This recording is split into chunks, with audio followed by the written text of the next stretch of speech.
Yo, how's it going?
Hmm.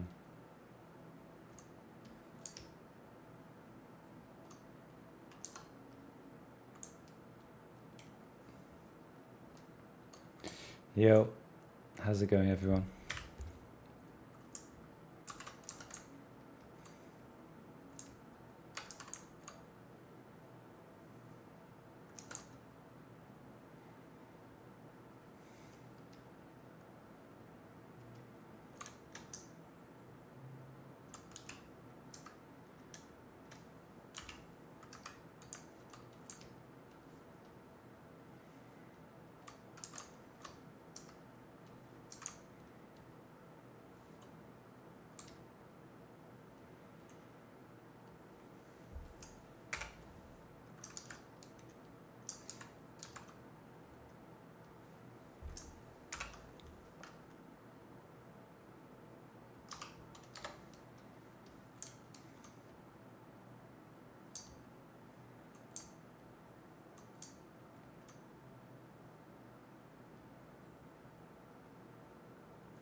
Have I watched Macross Plus? Yeah. I don't know how I would know about the plane if I didn't watch Macross Plus. But yeah, it's pretty cool.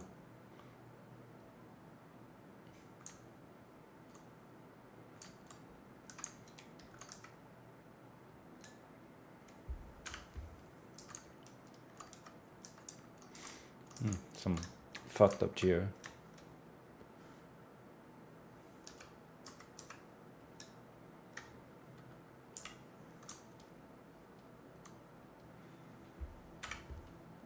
Yeah, I usually get into whatever I'm doing. Like even at work, if I'm working on a movie, I'll watch the source material. Just so at least I get that context of what it is better.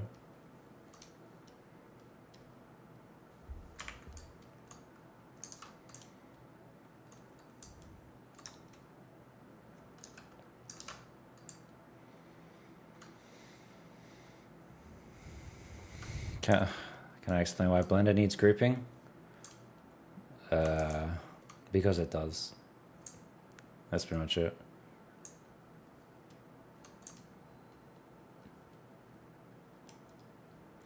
You think Blender has machine tool add-on?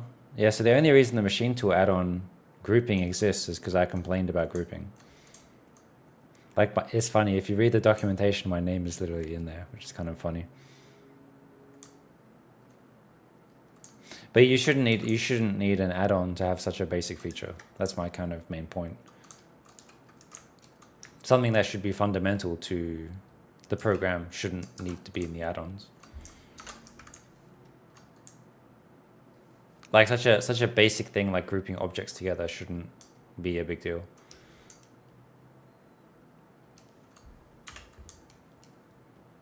Yo, Crimson, how's it going, man? When you model panels with bigger gaps, do you have underlaying mesh to fill the holes?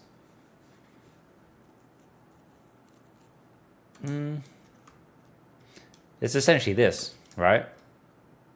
This essentially is a big gap. I just have a separate piece of geo in between it. This is pretty much an example of what you're saying, right? It's just that I just have another piece of geo which fills the gap.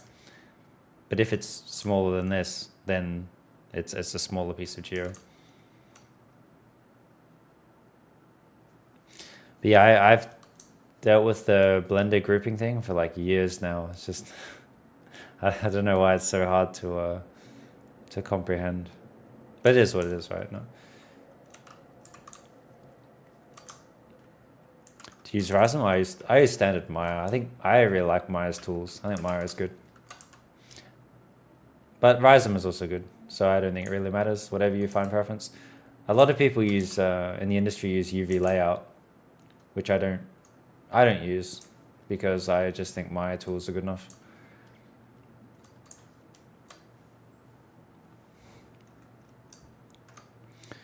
I was wondering, I know it's been a very long time, but on the warbird for the flat wings at the back, how did you approach the paneling?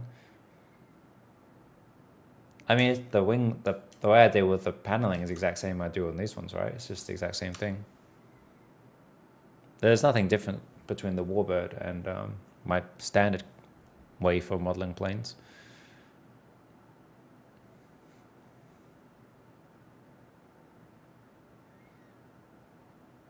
Cat sat on keyboard. Sick name.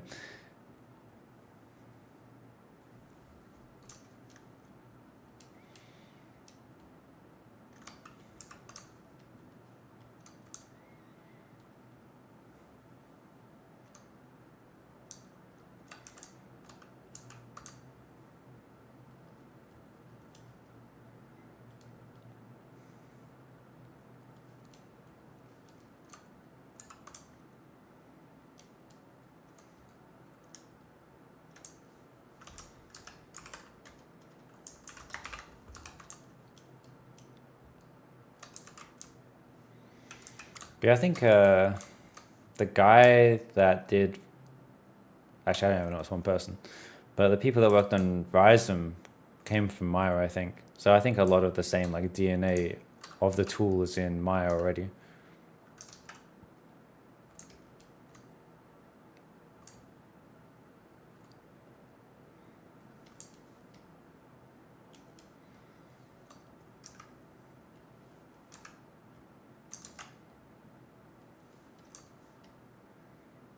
That could be cool.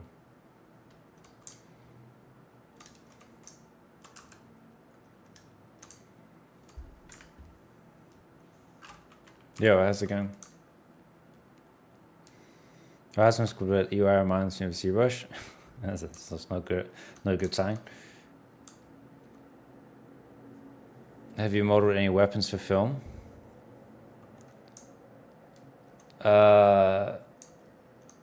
I don't know. There's literally no difference between how I would approach modeling like a vehicle or a weapon. It's all just polygons at the end of the day, right? Nothing really changes that much.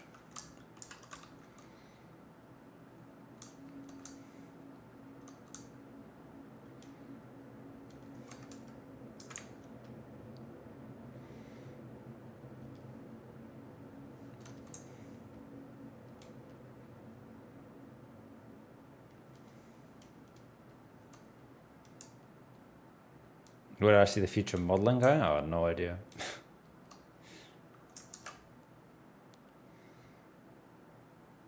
Imagine AI could play a role in the future to add the last 20%. I don't know. I don't see that coming anytime soon.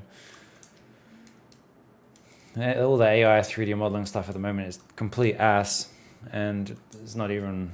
I'm not even slightly thinking of losing the 3D modeling aspect to AI yet.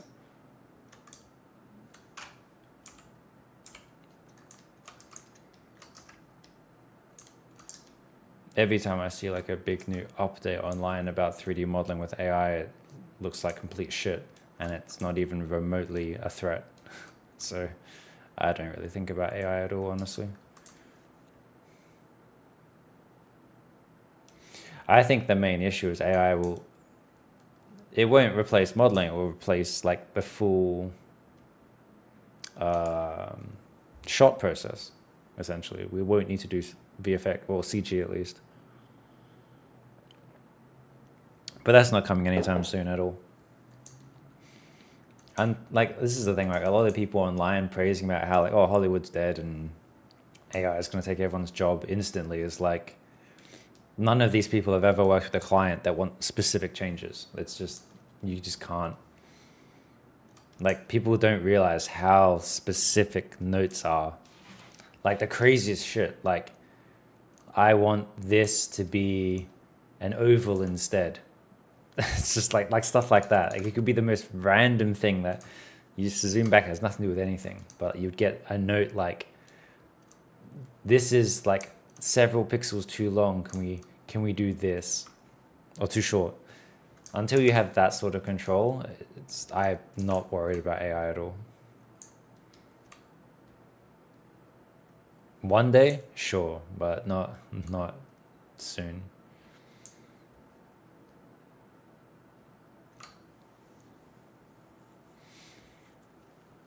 It's actually why I went back to VFX instead of staying in concept, because I thought concept was at much bigger risk than VFX.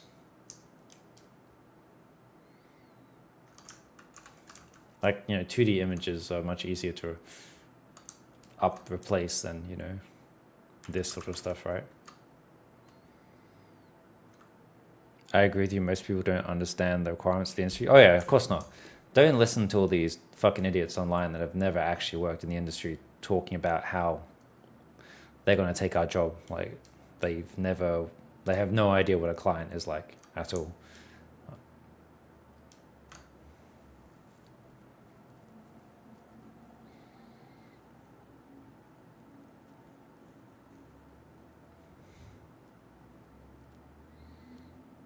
They're going to use AI to make the 2D drawings. The 3D models would still have to be done by the user. This is the thing. I can kind of see that happening. Like, you receive a AI concept which doesn't fully work, and then we have to problem solve it in 3D. I think that's where the value comes in as a 3D modeler, is being able to interpret AI concepts and make them actually function.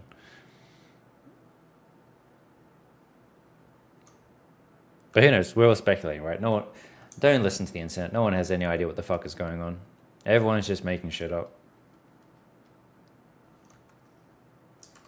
Like, so many people talk with such an authority online about the future of the industry, and most of them have never actually worked in the industry. So I wouldn't get too caught up on what some random person on Twitter says.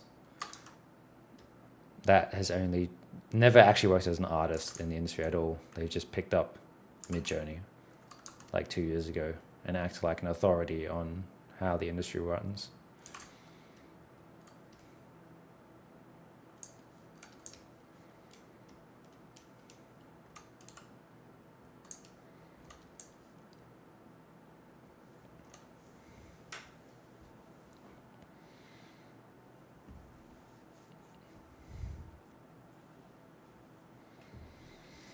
Honestly, I think the biggest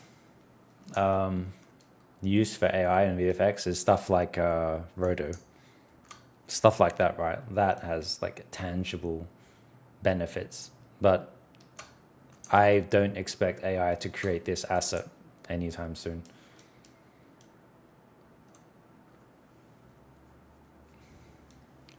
Oh, yo, how's it going? Asterix, thanks for the raid. I appreciate it. How's your stream? We were just talking about the fun topic of AI. Conversation I usually try and avoid because it's a boring conversation to me. But we're dabbling in the topic a little bit. The only thing you want AI to do is a UV map. I mean, that would be handy for sure.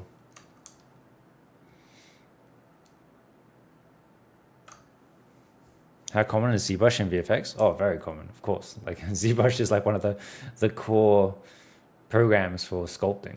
Well, it is the core program for sculpting. Like Mudbox isn't really used that much anymore, stuff like that. Everyone hates AI? Yeah. We were just talking about the fact of just not to listen to the random people online that have never worked in the industry talking about as an authority on how the industry is going to change, because a lot of the people are just making shit up.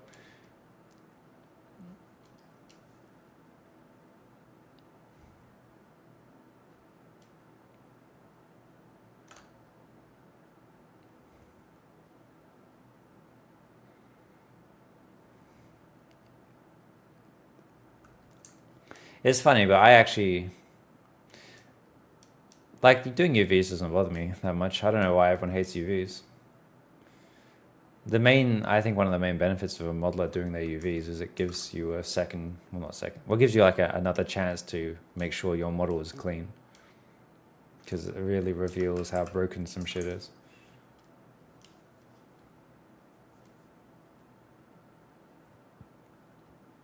UVing is kind of chill. Yeah, I like UVing. I don't know why everyone hates UVs.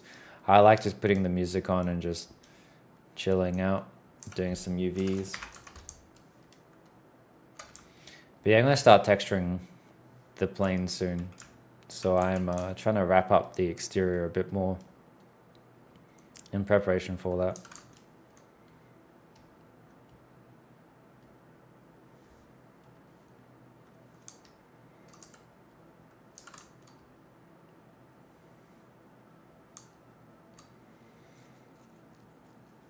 They use magnificent for that matte paintings, but only for the last 10% of realism. Sure, I guess. Once again, it's a very, very 2D thing, I guess.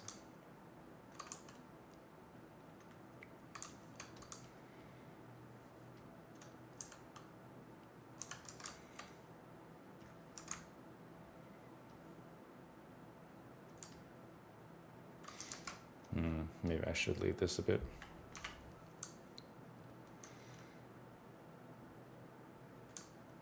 How do you come up with details? Just look at reference. I have a decent amount of real plane reference here. Like, you don't even have to think about this stuff, right? Look all these cool details we get for free. We just look at real planes and just copy what you see, right? There's so many cool details you can just steal. Don't need to make up any of this stuff. It's a cool little vent, nice intake. There you go. Yeah, just look at reference. Reference is key. But then when you have like enough, like with this plane, I have a lot of parts already, so I don't really care. I'm just finding interesting shapes to put around here.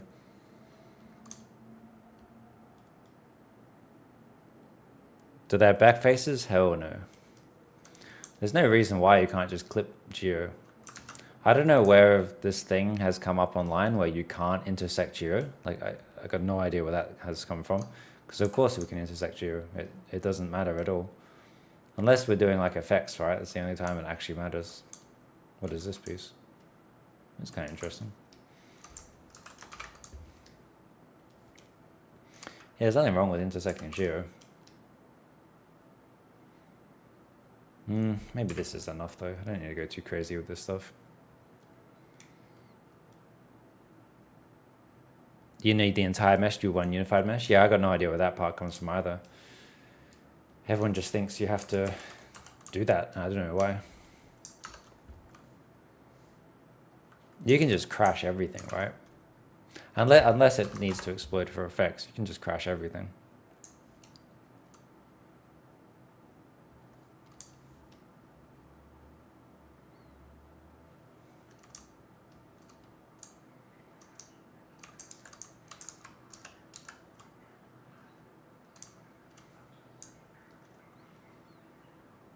They didn't let you clip Gio Liolaski. It said it made it look fake. That's complete bullshit. There's... No, that's... I mean, it depends, right? If, say, for example, imagine we want to have... All right, let's grab a cylinder. Actually, I already have a cylinder here, right? Fuck it. All right. Say, for example, we see this super close. And you need like a transition. Sure. That might be a justifiable reason for having some degree. Imagine this was part of here, right? And we needed some transition like that. I mean, I'm going to just clip it anyway still, right? But if you see it super close and you actually need the transition, fair enough. But like, this is still essentially going to do the same job from like an angle. From a distance, right? It just depends on the context of what's needed, right? Needed. Like that will still do the same job from a distance.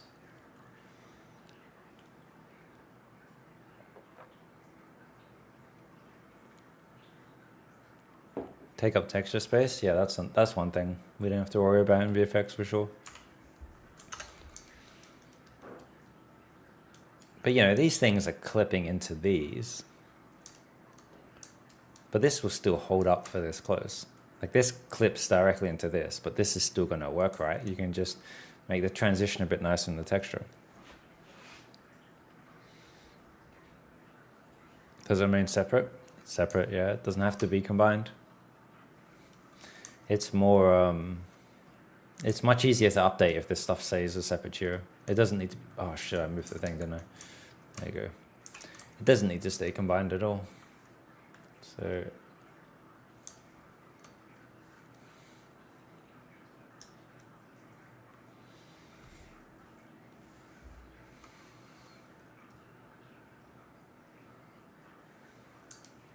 cool. I think I should probably just leave that.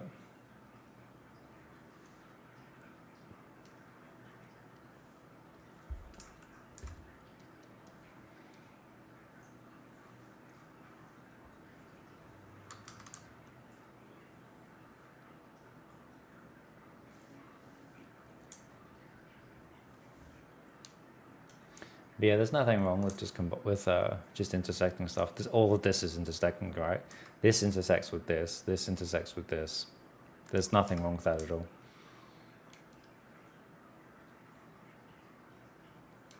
The amount of time it would take to combine all this stuff into one mesh is pointless.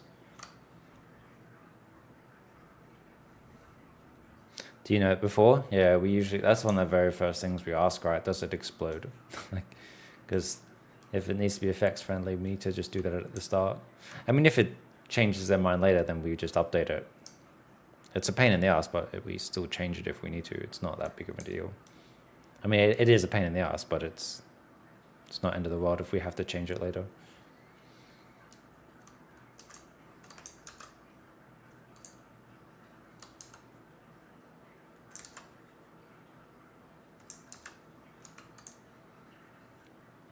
They made you use back faces?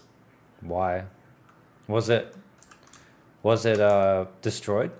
Did it need effect simulations? Why would they make you do back faces?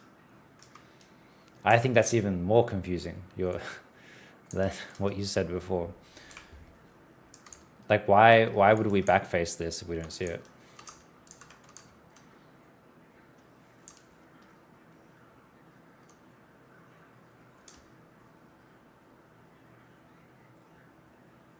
As an effects artist, the intersections hurt you a little. That doesn't bother me in the slightest. Like, the intersection shouldn't matter at all to an effects artist unless we're doing effect simulations, which I'm not. So I don't care.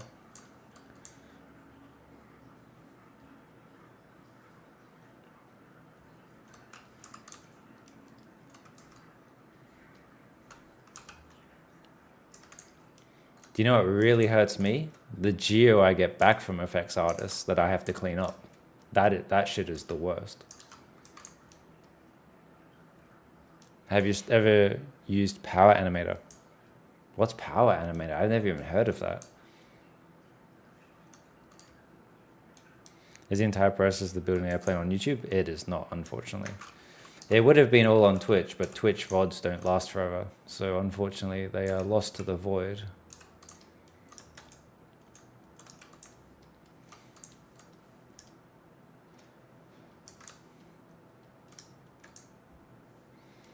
The precursor to Maya. All right, I'm not that old. Like, no, I didn't use that program.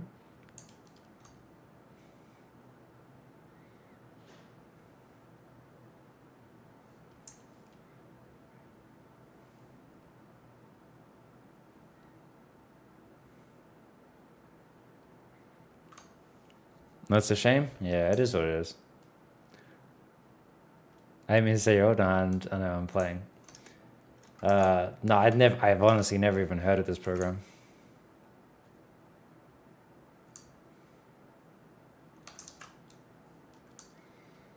You asked Shay about coming to your stream and he stayed me down? Yeah? Sick, why not?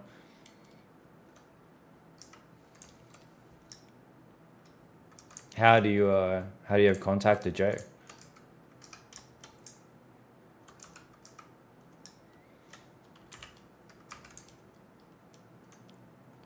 To a bike tutorial. He was your instructor at Noman? Oh, sick.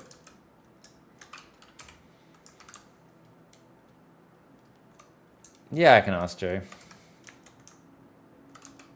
I asked Gerard. Gerard said he'd be interested. He needs to just check some things first. Oh, shit. Oh, did I not fill the hole? I did not. I'm an idiot. How do you make seamlessly random shapes look aesthetically pleasing when detailing them? Honestly, it's hard to explain.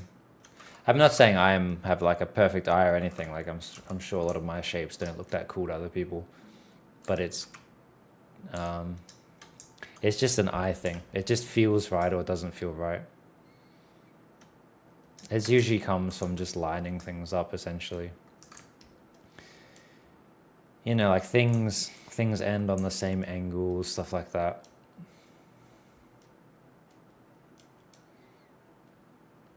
I think your ship needs Mari. Yeah, I know. I already got Mari. I already started learning Mari. I've been going through Michael Wild's tutorials on learning the program.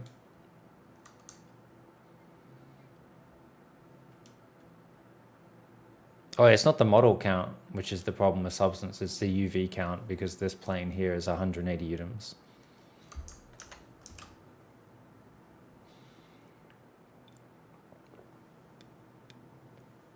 But yeah, I already have Mari. I just dropped the plane in just to see what it looks like. I don't know the program yet. I'm still in the process of learning it. But I'll show you all the UDIMs. It's kind of crazy.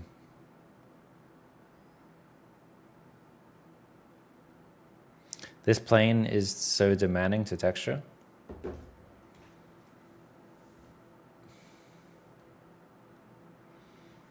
I'm sure we'll be fine.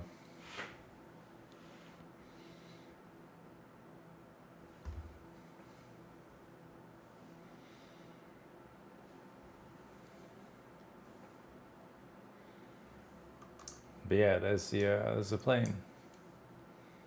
The UDIMs are kind of crazy. Oh, you can't even see the UDIMs. I'll just... Oh god, can I change this?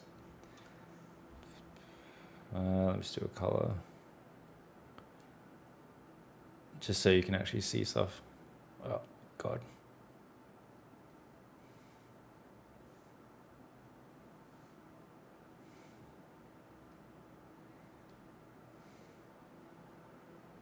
But yeah, I still need to learn the program. But yeah, you can see the Udemy count kind of crazy. It's going to be interesting. And this is just the exterior, right? This is with no landing gear, with no cockpit, with no weapons, everything. First texturing stream? Hell no. I still don't know the program yet. I've just been learning like the basic, what's it called?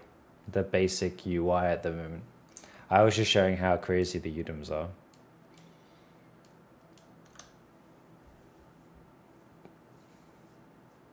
You put 54 UDIM asset in Substance? Yeah. So I'm going to still put this into Substance Painter to do my baking. But I'm going to do my texturing in Mari.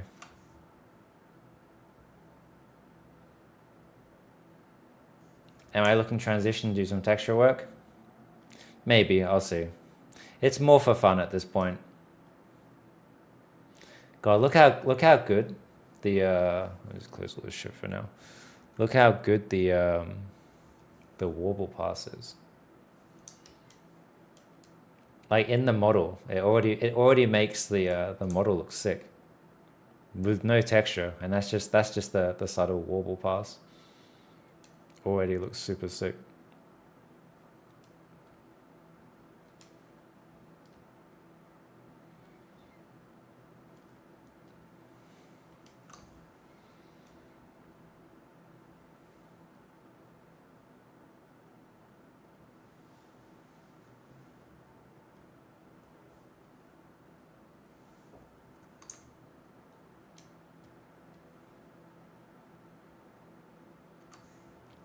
What app is this? This is Mari. This is the main texturing program in VFX. I still don't really know it though. I've only just been learning like the basic layout at the moment. I mean the UV interface, not UV interface, the program interface. So I'm not gonna start texturing yet. I'm just trying to learn the basics while I wrap the plane up. But I just wanted to show everyone how crazy the UDIMs are gonna be.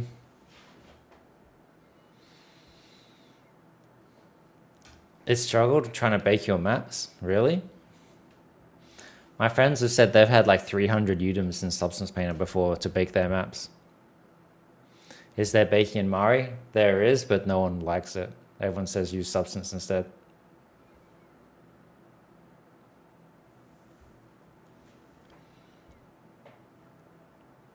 $4K texture for each one? Yes.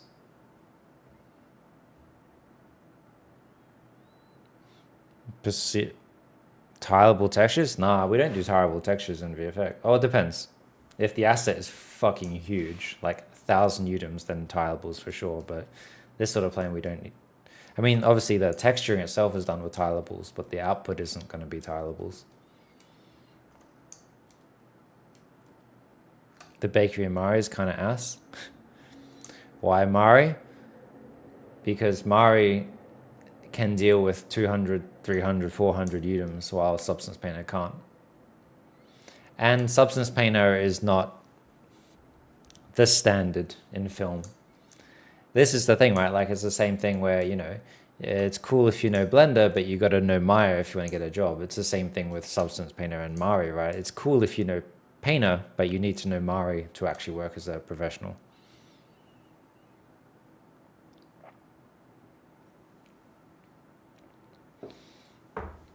How do I go about modeling dents and damage?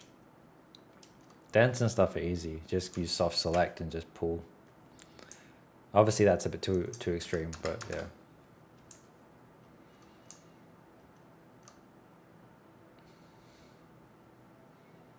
Yeah, thanks. Appreciate it. But yeah, those Autodesk streams are pretty cool.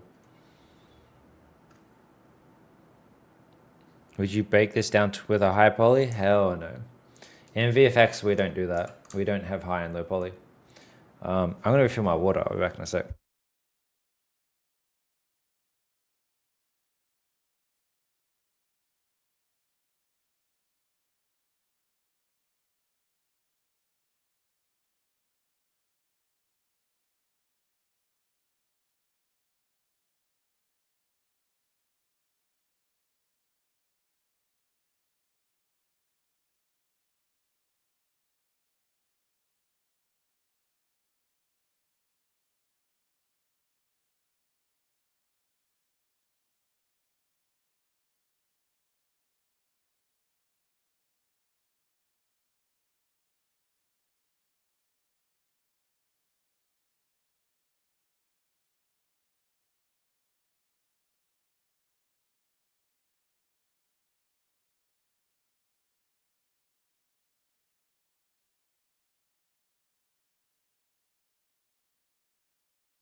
Please do UV.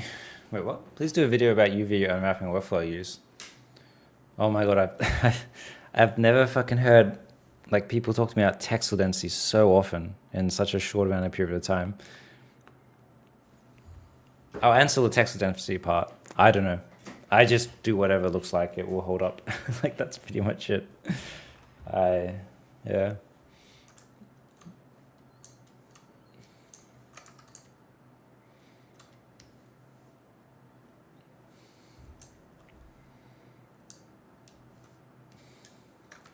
I just don't care, I guess. I don't know. I don't know how to say it. Like I just put a checker texture on, I put the camera close to it, I see if the checker texture holds up.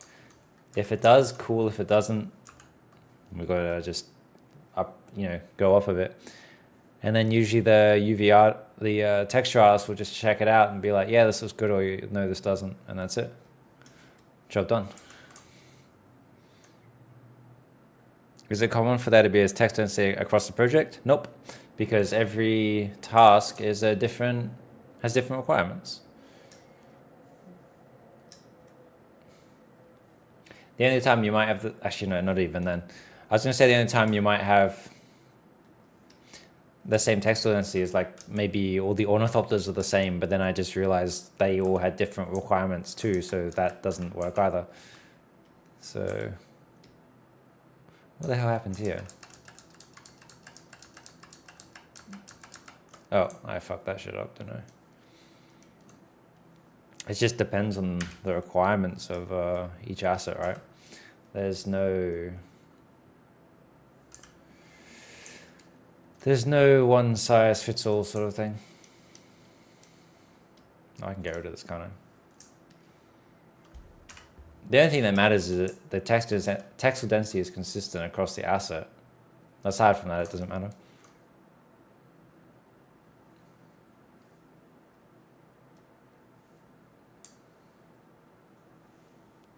Isn't TD more of a thing for video games?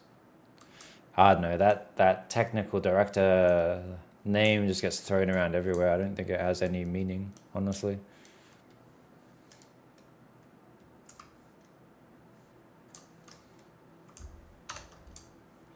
See, all I do is just make sure it's consistent, and that's all I care about. Where is this? Oh shit, it's over here, isn't it? That'll be fine.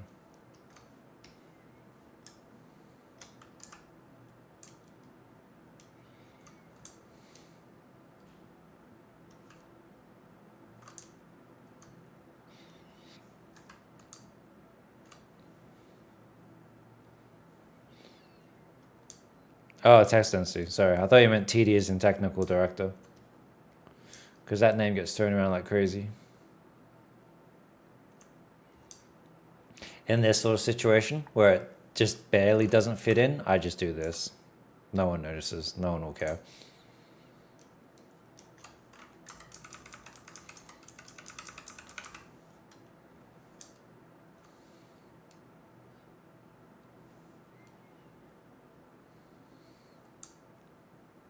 That's so good. Yeah, when I see TD, because I'm technically a build TD, but I think I'm not a technical person in the slightest, so I don't feel I should be a technical director.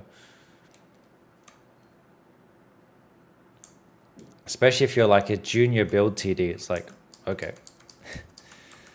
I'm not sure what you're gonna do. To me, a TD is someone that like develops tools and is involved in the pipeline stuff. That's how I interpret a real technical director. I'd be thinking that my stressed panels and wear on a ship just looks like crappy modeling. There's a difference though. Like when you look down here, it looks like it's done with intent. If you had like just random shit, just like if this was out here, then this would just look like bad modeling. Like, there's an eye to it for sure, to make something look intentional. Will there be a new DNet Greenlight program? I don't know. That's all above me. I don't know anything about that process.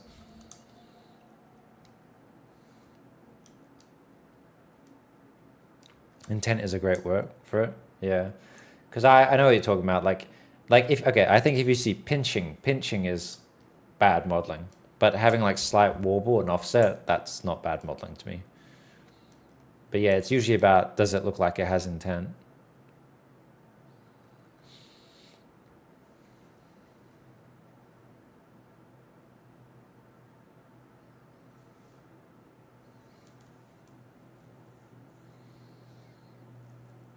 YF-19 looking sick. Thank you, I appreciate it. Oh yeah, but as far as UVing goes, I mean, I do a lot of UVing on stream. That's not really too much different to talk about.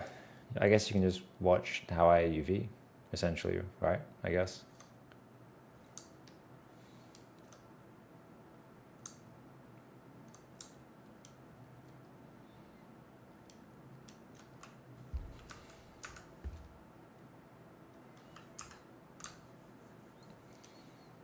What is this? Oh, is that a different color? Oh, it is a different material, isn't it? What is this one here? Oh, God.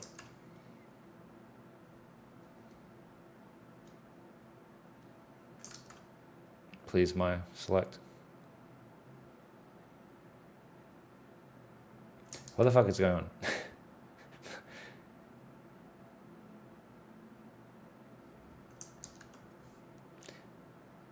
Okay, let's just try that again.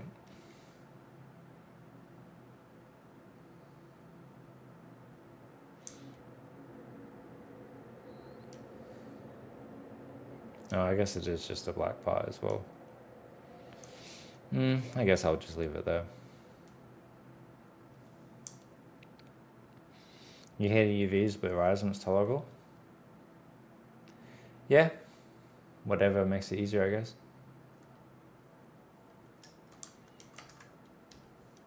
To me, I quite like Maya's. I'm just not a fan of having to constantly throw models around everywhere.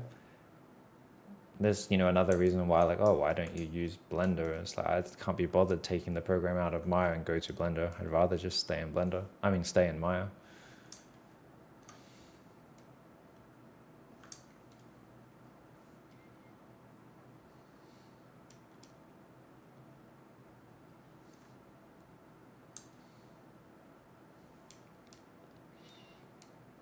Maya tools are decent now. I mean, Maya tools have been decent for quite a long time.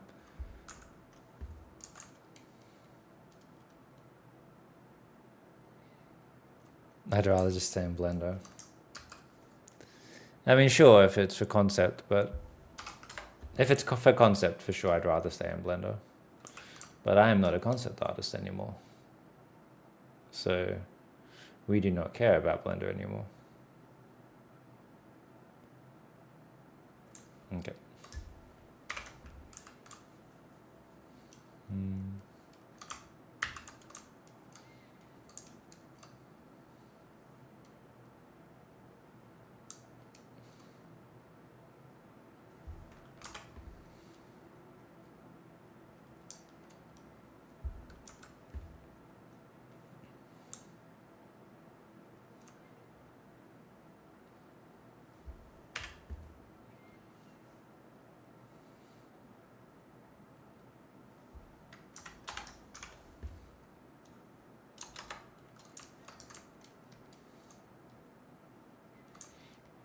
That was pretty cool. I could always keep going, but I think I'll probably just leave it at this. Should be enough.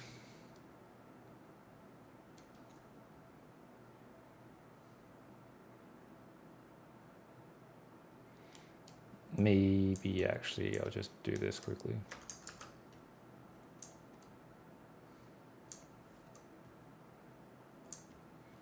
Just to balance out the model a little bit.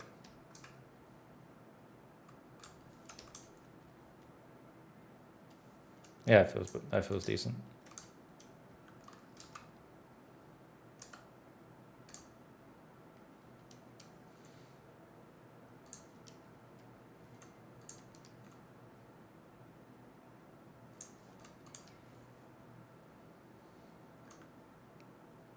Why is Blender good for concept? Blender is really loose and easy to throw shapes around. And it's got decent non-destructive modeling and stuff like that. So I think Blender is definitely the best in that regard. But when it comes to being organized, I highly would rather Maya for being organized. I'll unfold this one.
I'm curious, what's your opinion on 3ds Max?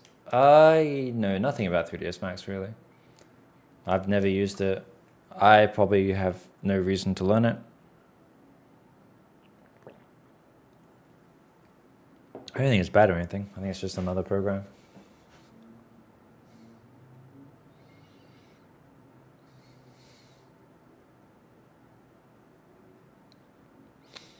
Is NURBS or CAD a thing for VFX? Nope.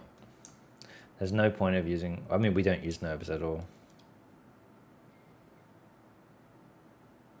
And we definitely don't use CAD. Can you imagine giving a CAD model to a texture artist and be like, yeah, UV this, texture this.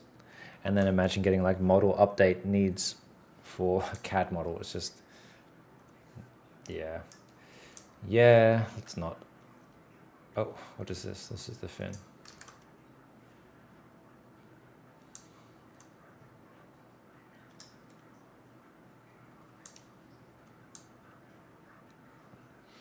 I know a lot of environment artists use 3ds Max instead of Houdini. I'm surprised. I mean, it depends. A lot of the... Well, environment artists work like outside the pipeline. They have their own little special pipeline in Max. So it makes sense that they would. But I think a lot of them are moving to Houdini now anyway. I don't know why they would continue. I mean, I'm sure they could use both, but Houdini for sure is the main tool.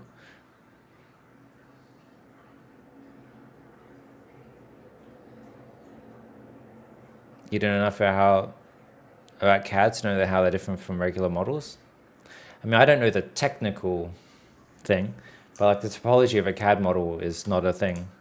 It's nothing like... It's nothing like this, right? CAD is not built to subdivide as well.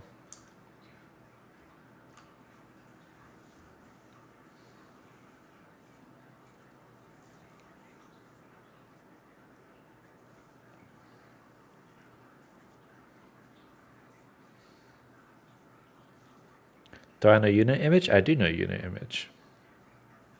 They use Max? Oh yeah, for sure. A lot of companies still do use Max, especially the what's it called? Like Scanline uses Max. What is it called? Like architectural visualization is entirely run by Max, I think.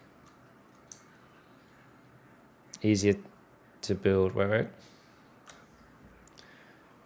It's like raster versus vector graphics.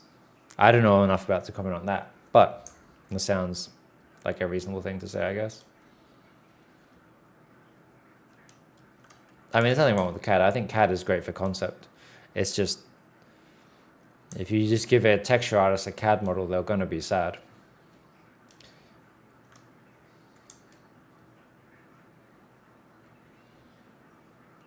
Usually what happens is we get CAD models from concept and then we make them production models for film. That is a standard thing.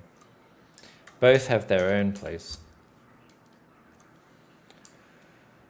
What are you doing? I think this is okay.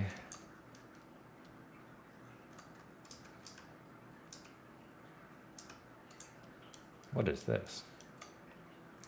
Oh, interesting. Well, here someone asked a question about what do I do about gaps in panels. There's the answer.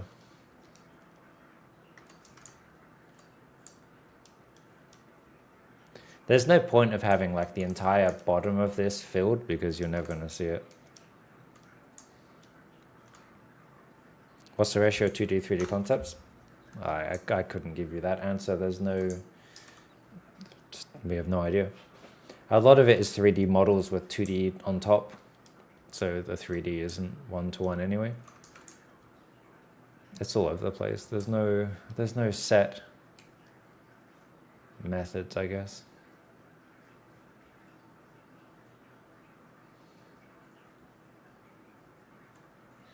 Should I even bother with this?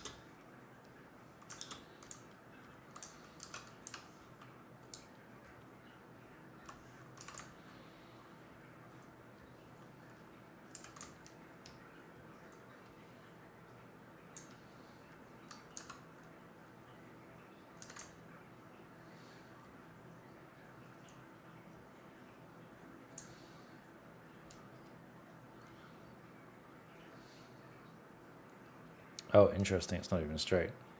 Huh. Fair enough.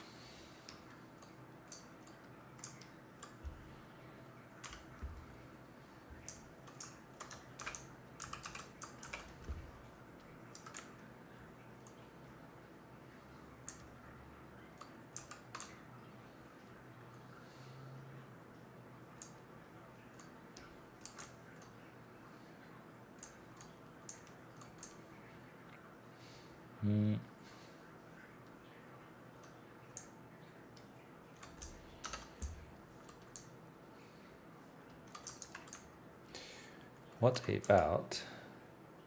oh god, that's terrible. Come back.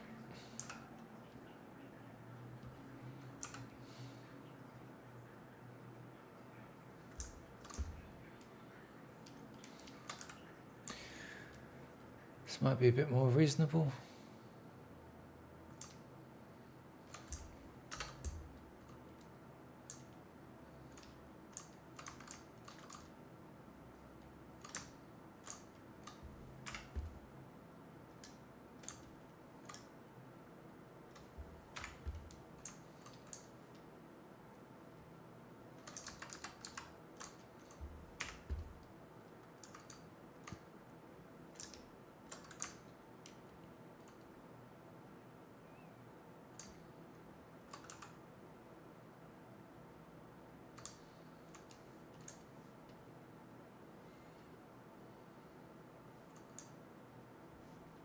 Maybe.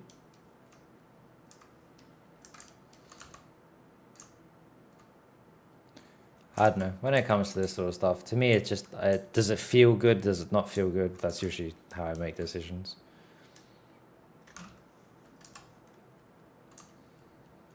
I'll do it for now. Might change my mind later.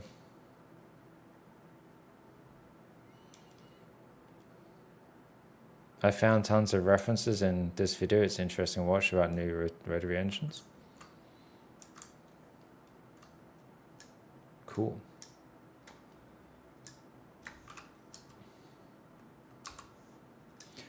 Wait, what am I doing? Oh, I fucked that up, didn't I? Let me save before I destroy something. What did I just do to scale that part? I used a lattice. Does everyone know what a lattice is?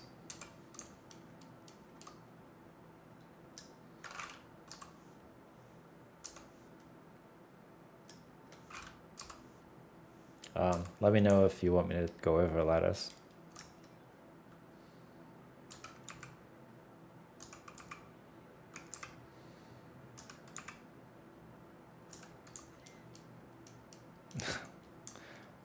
It's what you put on a burger along with tomato? No, I'm not a big fan of tomato, honestly. I know the purpose of the tomato is to add moisture to the burger, but I'm not a tomato and burger fan.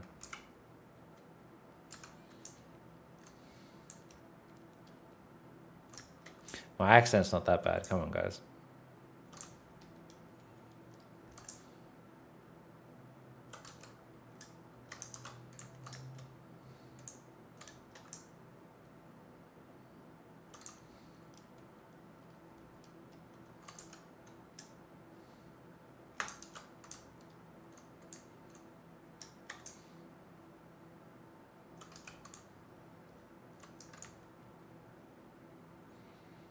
Oh, yeah, I just have a hotkey for it. So it, and then I just pull shit around.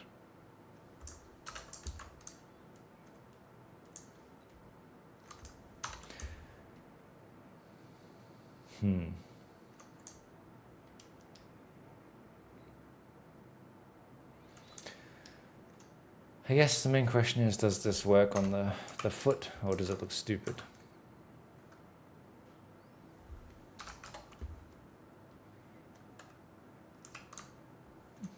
It has potential.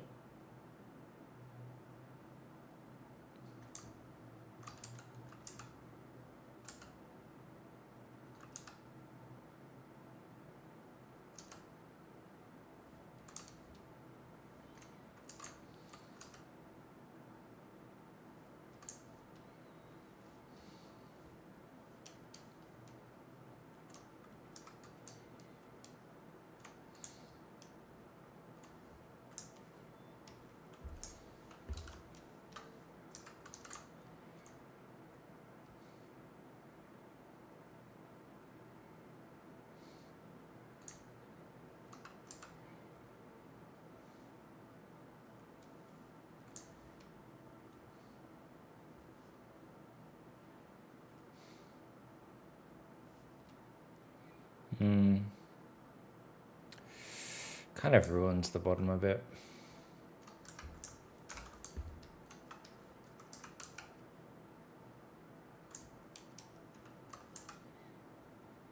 Maybe it has to get cut.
You said that the switch cam script messes the ortho view. You might already know it. There's a feature inside of my similar to switch cam script. Really? What is the feature?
Yeah, I think it works on the top. I just don't think it works on the bottom because the bottom has this curve where this is square.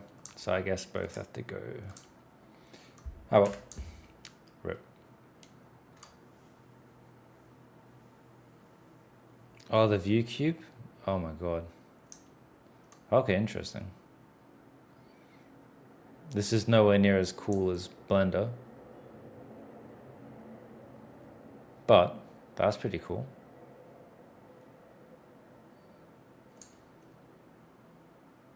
Nice, thanks for that. I didn't even remember this cube being here. Wait, this is orthographic? That can't be right. This shouldn't... That's not what my orthograph looks like. It should be straight like this.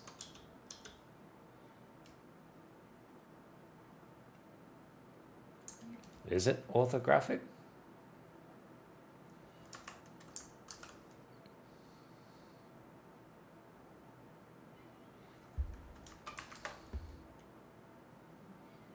No, it's not orthographic. Almost. Right click on the cube. Oh, that's oh, I see. Orthographic. But now I can't move out of this. Okay, that's too many steps. That's if I do that, I might as well just do this.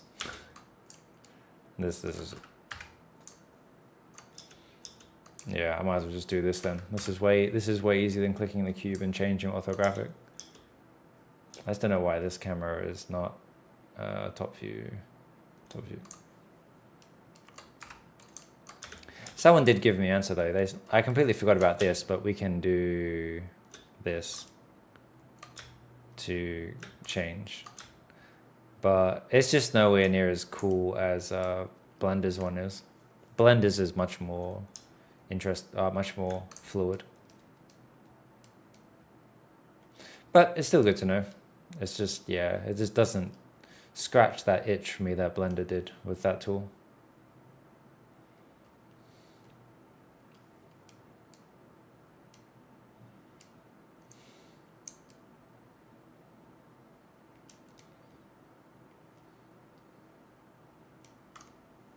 What does the foot look like of the actual model? Is there... I mean, the foot itself does have this pattern. I'll probably do that in texture though.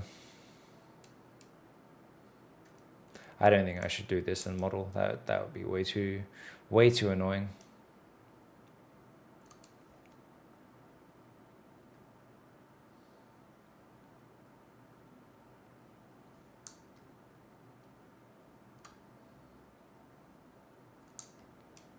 Yeah, and I know about Jay's switch cam thing. The problem was, I don't know, is Garrison still here? Was Garrison at all? No, I don't see Garrison here.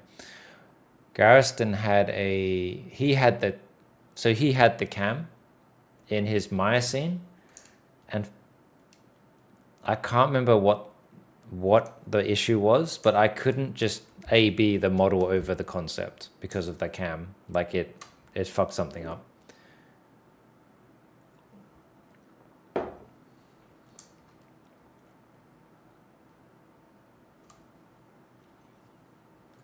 He also did without the scripts. Okay, maybe I'll just ask Jay about it then. That is the simple solution.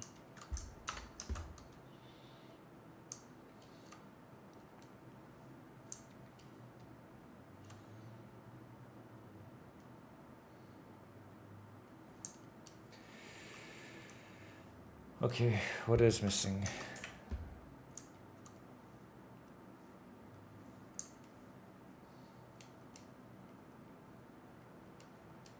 Okay, what is this stuff?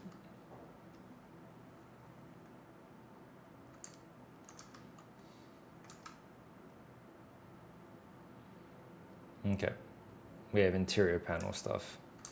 Should probably finish this stuff at some point. Let's put that over here. Okay.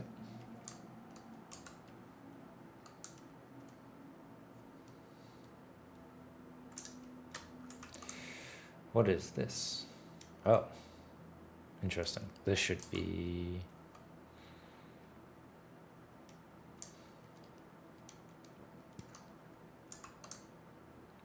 Jay Machado is so generous. He actually uploaded his whole Shinji hard service film to YouTube. Yeah, it's pretty cool. It's usually the main course I recommend to people that want to do Maya, because I don't have anything like that. Someone already asked if Jay would come on my stream, and he said he'd be down. So in that case, I'll reach out to Jay and see if he wants to.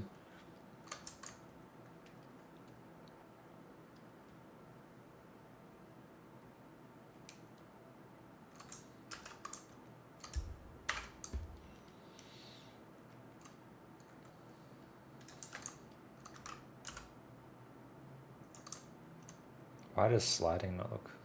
Whatever.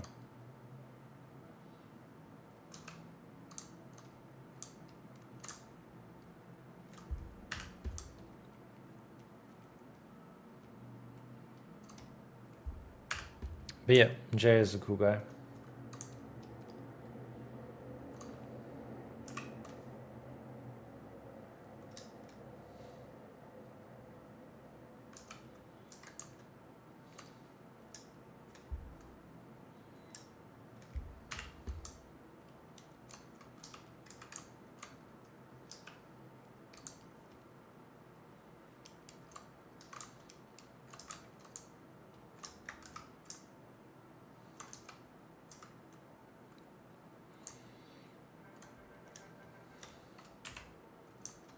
Oh.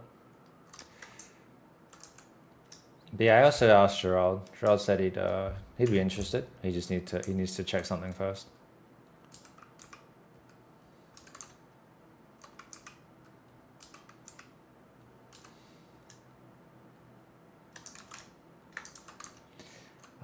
Who else was there? I was thinking of asking Michael Wild, because everyone likes Michael Wild. He's a cool dude. It's funny, I've actually known Michael for like 12 years.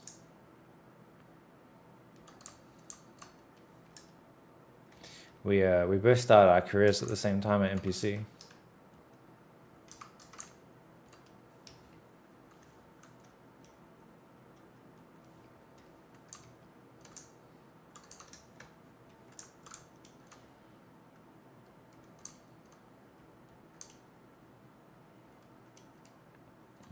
Not the best, but this is small, no one will care. Yeah, it'll be fine.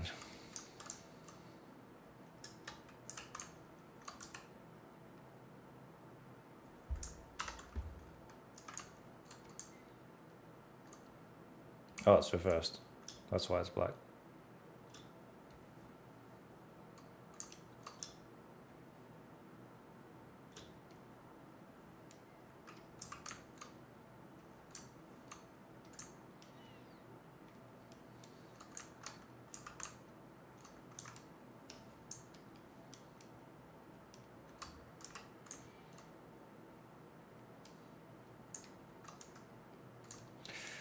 Oh, lovely. Why is this so bad? Huh.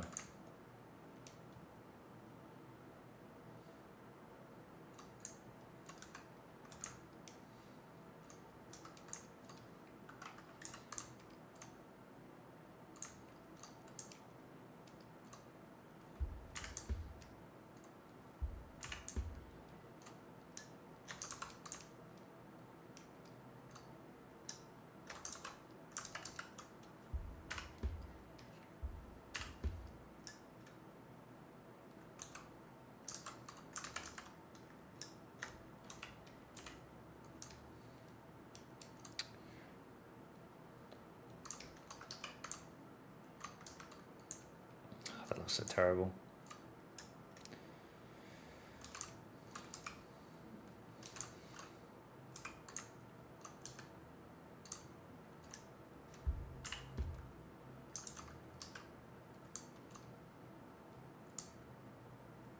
Whatever. No one's gonna see it.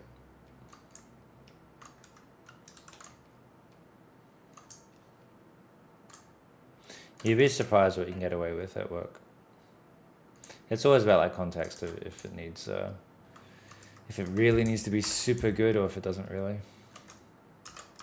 We don't have the time to make everything perfect.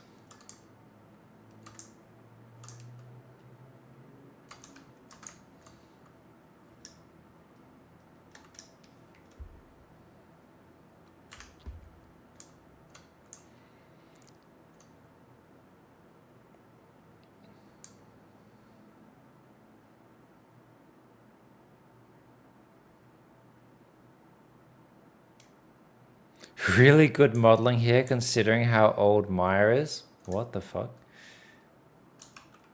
I thought that ended in the 2010s. What?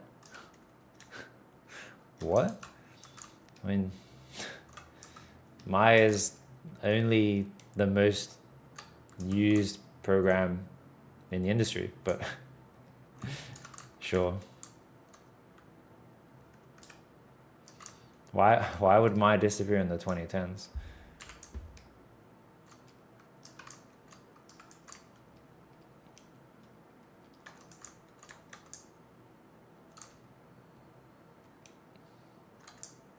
Didn't Maya build the pyramids? Yeah.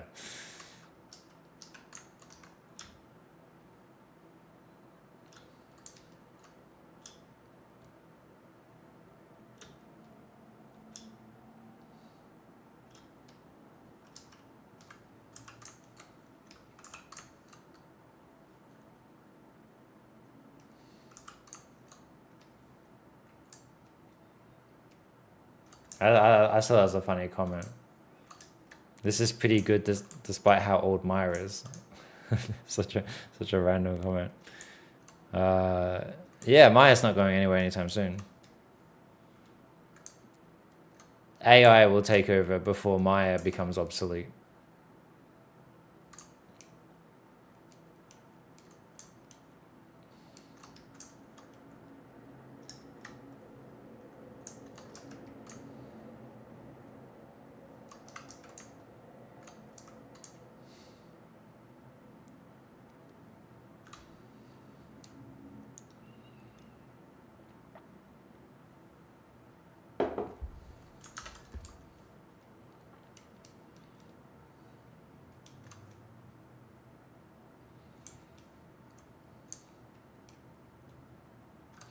We are taught Blender here? Oh yes, you are the future, right?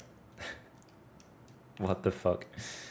We are taught Blender here and told Max for architecture and Maya for animation, not good modeling.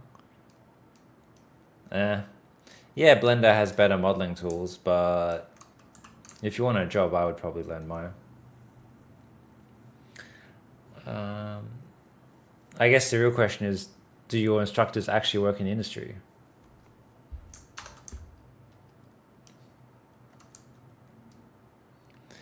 Got a feeling you got yourself in trouble with this advice? No, that's all right. That's all right. If your instructors told you this, I'm more concerned about your instructors. Do you, where do your instructors work? Is the main question, I guess.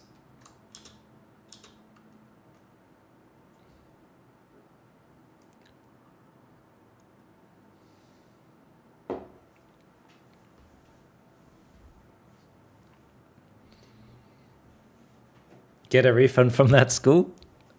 Maybe, yeah. What about Elementor? I heard he's good. I haven't seen it. I haven't seen his stuff, but I heard Elementor is good. None of your instructors work in the industry? Yeah, that sounds about right.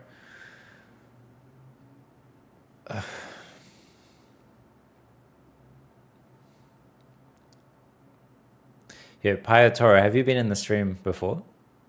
That's your first time chatting.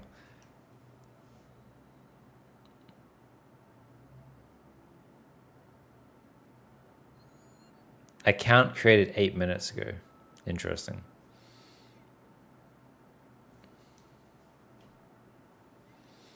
Let's see.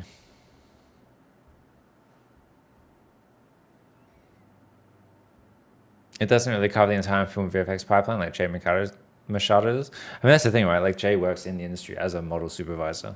So it's just, yeah. Bournemouth Uni? What the fuck? I remember when I first got into the industry, back in like 2013, Bournemouth was like the best in the UK. And then Hertfordshire was kind of on the come up. But recently I've heard people talk bad about both of them, which is kind of surprising because I thought those two were like the two actual good ones. But then it seems like everyone's saying Bournemouth and Hertfordshire are actually not good, which kind of blows my mind. But yeah, where do your lecturers work that they say Maya is not used anymore? Let's see. Blender doesn't even have object grouping, which is like fundamental to working in the industry. In VFX at least.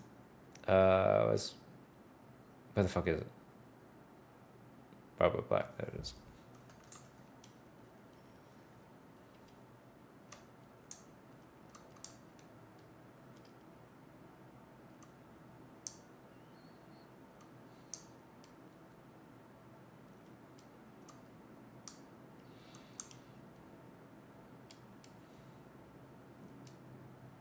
Streaming early day? Yeah, I started a little bit earlier. I was just up and just ready to go essentially. Let's see. Okay. Lights. Oh, I see. Okay.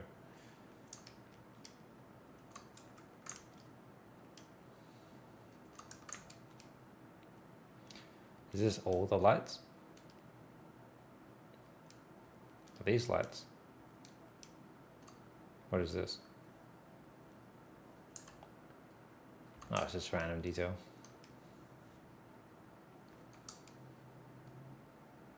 The work coming out of Hertfordshire is much better than Bournemouth, in my opinion. Interesting. What happened to Bournemouth? I thought they were meant to be really good. That's where like all the industry people I knew came from was Bournemouth. So I'm kind of curious what happened to them. To have such a drop in quality. What is this? Oh, it's this. Okay.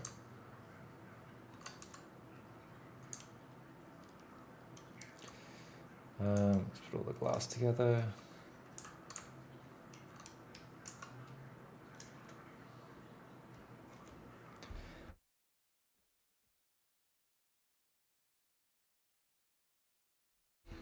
Did you get taught Houdini more than the basics?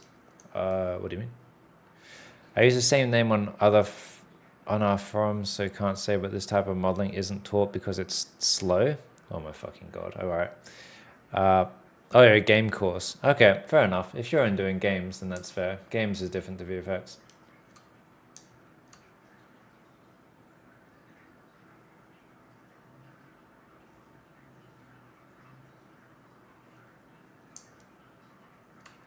I mean, if I want to group objects in Blender, I create a new collection that's my group.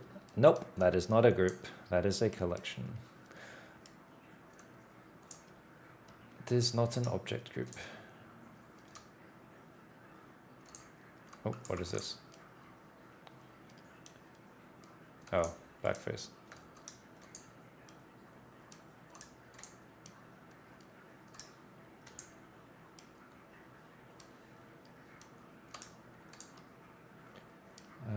Is this here? Glass. I think it's all the glass.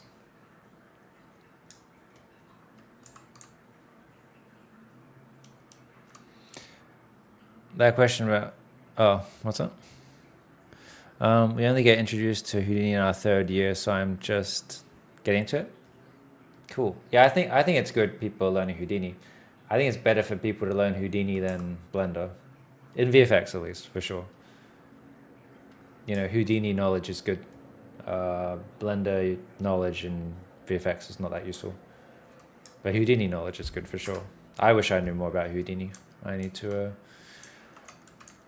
get into it, but I'm focusing on learning Mari instead at the moment. Parenting? Yeah, all object grouping is parenting, but 1,000 times better. we have this, oh shit, I missed something. Oh no, here it is. We have this conversation so often at this point. I could make a video on it and people would still not get what I mean. So I don't know if I'll bother with it. Last time I did that, the internet got really upset. So I'd rather not fight the Blender community over it again.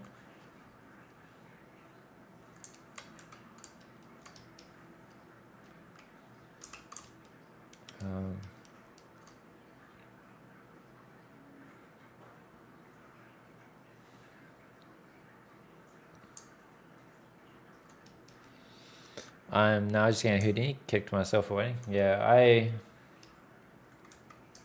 I tackle with that a little bit at work, but I don't know it, if that makes sense. Where's the other ones? This one.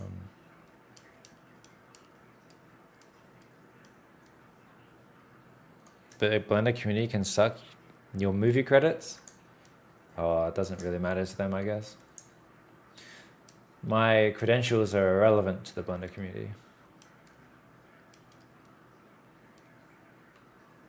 Which is fair enough. They don't need to give a shit about my opinion. My opinion shouldn't matter to them. They can do whatever they want.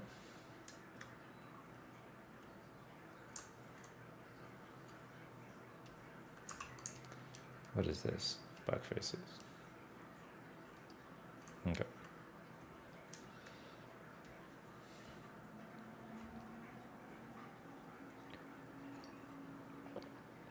I mean, the thing was like, everyone kept telling me how good Blender is. So I learned Blender and I realized Blender is good, but it's not perfect. And they don't like that I don't think it's perfect. There's pros and cons to both programs for sure.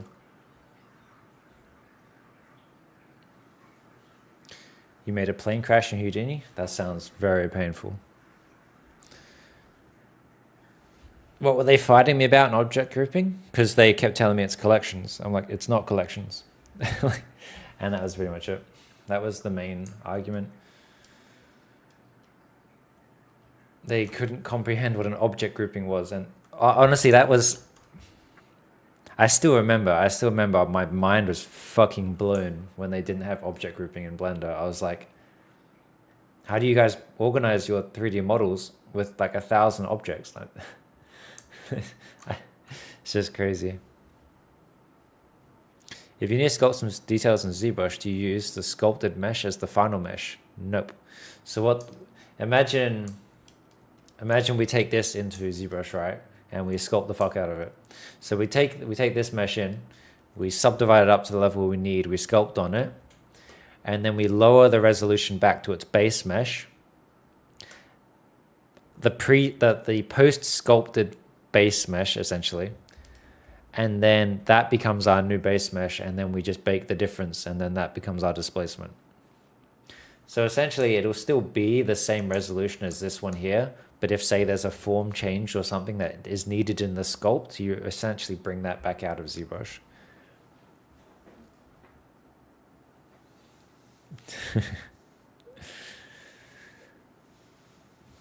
Yeah, the Blender community can do whatever they want. I don't care. It's got nothing to do with me. I just find it funny when someone's just like, oh my god, you're still using Maya? That's so old. Yeah, Blender's new, but it doesn't have basic features. Well, I mean, Blender's actually older than Maya, isn't it? Isn't that the funny part? Didn't Blender come out like before Maya? What is all this stuff here?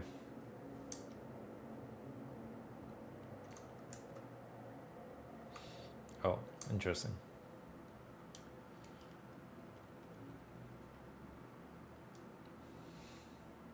I personally use an add-on to group on Blender, and I guess a locator parenting to are not the same as group.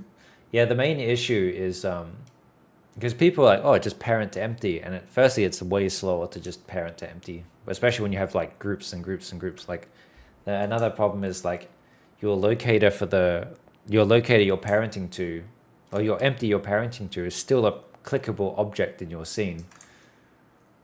Like we have our two cubes and we create a locator, which is a empty. Wait, where the fuck is it? Did I not click on it? Okay. So if we parent these two to the locator, which is parenting to empty in Blender, we can still move the objects like an object group can, but your empty still stays in your scene and you can still accidentally select it, which sucks. Meanwhile, if we just take two cubes and we just group them, we can still do the same thing, except now we cannot select the, we can't select the group, which is the benefit of this sort of stuff. And say, for example, we want to snap this. If we want to snap this to this, we kind of can't, because it will just, we'd have to get this out, snap that to that, and then put it back in. I know in Blender there are other ways of snapping the empty without changing that. Where in Maya, we can literally just, we can just snap the group here and then we're all good. It's just so much easier. And then we can just keep pressing Control G. And now I just made like 5 groups. You can see down here in the corner, we've made like group within group within group within group. And each of these groups, we can now put a different locator. We can just put the locator somewhere else. So as you go up the groups, it changes where the locators are, right? It's just so powerful in Maya. But yeah, that's the main thing.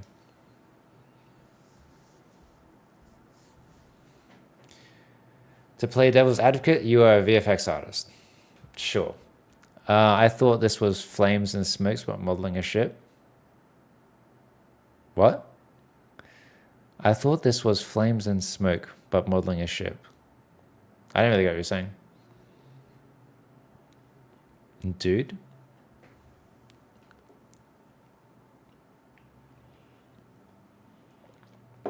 Yes, Machine Tool says object grouping that takes inspiration from Maya. That's how I get it similar. The best part, my favorite part is people keep telling me about the Machine Tool grouping, when the only reason Machine Tool grouping exists is because I complained about it.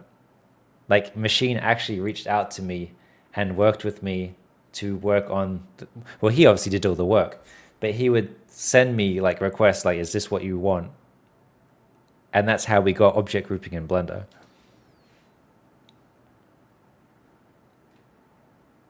So I think that's kind of funny. Everyone keeps trying to tell me about machine grouping. I'm like, I know, I know.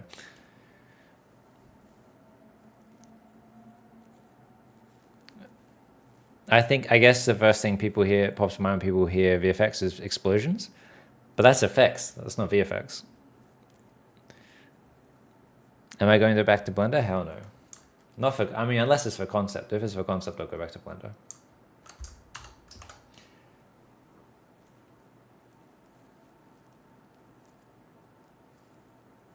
There was an old video you had about object grouping that I did. Yeah, and that's what everyone got really upset about. I did a video on object grouping and the internet got really mad. So yeah, it is what it is. God, it's like 5 years on and we're still having the same Blender versus Maya conversations. This shit never ends.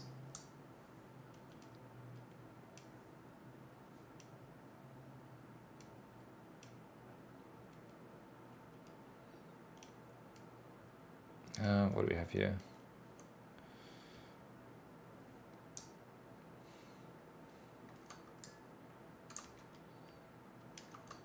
That's all mech stuff. Yeah, I'll put the gun in there then, I guess. Blender is the best? Sure, why not? You can have that trophy if you want. I will keep working on Dune and shit like that in my... So do you decide to texture this in Mari rather than Substance Painter? So what I'm doing is I'm texturing it in Mari, but I'm using Substance for the baking. And I'm kind of going to go between the both. So I'm going to do like masks and stuff in Painter. Mo was telling me there's an amazing rivet. There's like an amazing way of doing rivets in Painter. So I might go into Painter specifically to do the rivets and take it out and take that into Mari.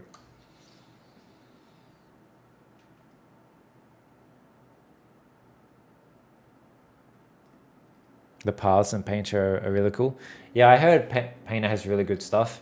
It's just like this asset is like 180 UDIMs. So Painter's not going to deal with this. Right when you said something important, rip. So the let me just open Painter again. Actually, I mean Mari. So apparently Painter is fine if you're just baking with like hundreds of UDIMs. It's when it comes to painting in Painter with hundreds of UDIMs, it's the problem. So, but Mari can handle that. And it's also, once again, we're going to go back to industry standards. You can get a job without knowing Painter if you know Mari, but you can't get a job if you only know Painter and not Mari. So we're going to learn Mari.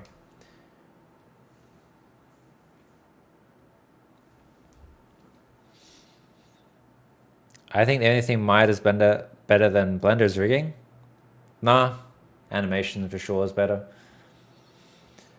Let's see. Animation is like the one thing that really stands above Blender animation. Although,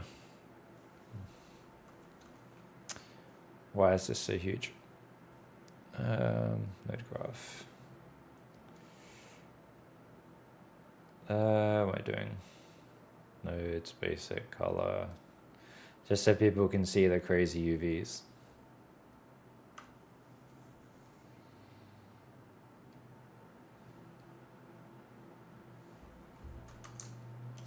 Yeah, so these are the UVs. Fun times. Node graph off.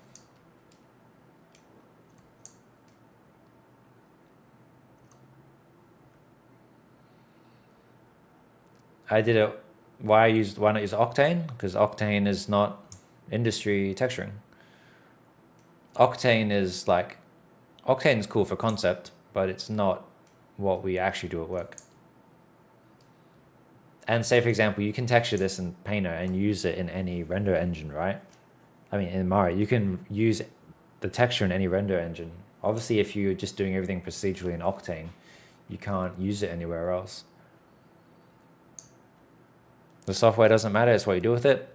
Nope, that's not true. When it comes to working in the industry, it's definitely not true.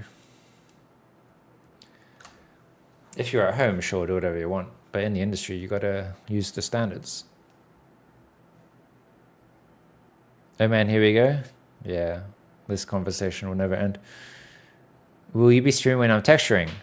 Eventually. I want to get okay with the program before I start streaming it, because I don't want to be backseated like crazy. So once I have the basic understanding of Mari down, then I'll start streaming it.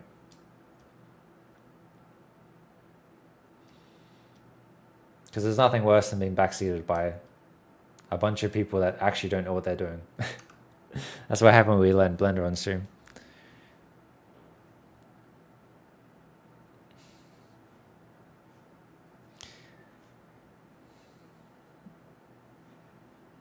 Industry standard, be privileged and pay thousands of euros to use the software or use Blender? Privileged? What are you talking about? You can get Maya Indie for like $200. Yeah, you can buy a Maya Indie license, which is the full program, for 300 USD for the year, and you can earn up to $120,000 with it.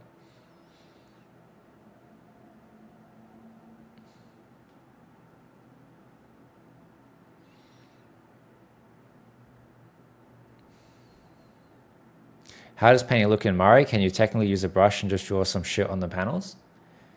Yeah. But the weird thing, so let me just go back to the original before we. The weird thing with I mean, I'm not experienced enough with the program to really explain it, but the weird thing with Mari versus Painter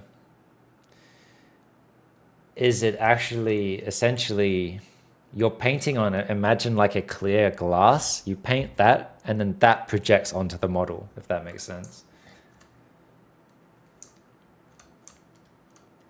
So if I do this right, this is actually technically not on the model. But as soon as I move, it loads and then projects it onto the model like that, which is super fucking weird. But that's just how it works in. But I mean, there are benefits to it. Like, say, for example, I don't know what the tools and stuff are, but say I do like something like this, you can now grab this and move this around your screen. Like ZBrush. Oh yeah, ZBrush is technically like that as well, doesn't it? Yeah, I don't know what the buttons are to actually control it. Is it like shift? No, I don't know. But yeah, you can move this shit around. What happens if, so you can do something like this, and then if I do this, yeah, so I can warp this around, and this actually, as you can see, it's not actually on the surface yet, right? So I can pull this into any form I want, right? And then if I press B, it will bake it onto the surface, which is kind of interesting. It's just a new workflow to get used to. Easy to say from a high throne. All right, settle down, mate. It's not 2005 now. When you entered the job, things change. All right. So you made your account, what, like 30 minutes ago? I'll probably just kick you, man. Like, honestly. You obviously made an account just to start shit.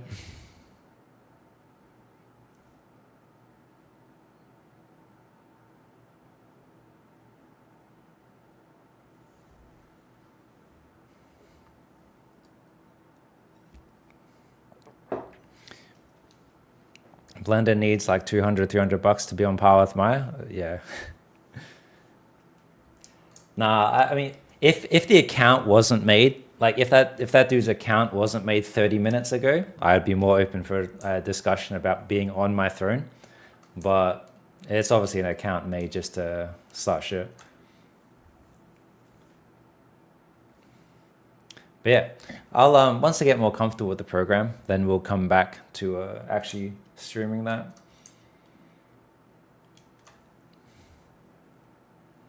Thanks for showing off Mari. I hadn't heard of it before.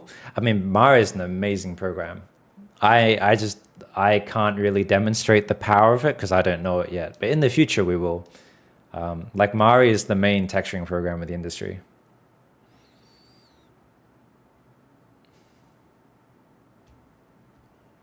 Is Mari from Nuke? You're almost there. Mari is from Foundry, who owns Nuke. Yeah. You got close. You got close.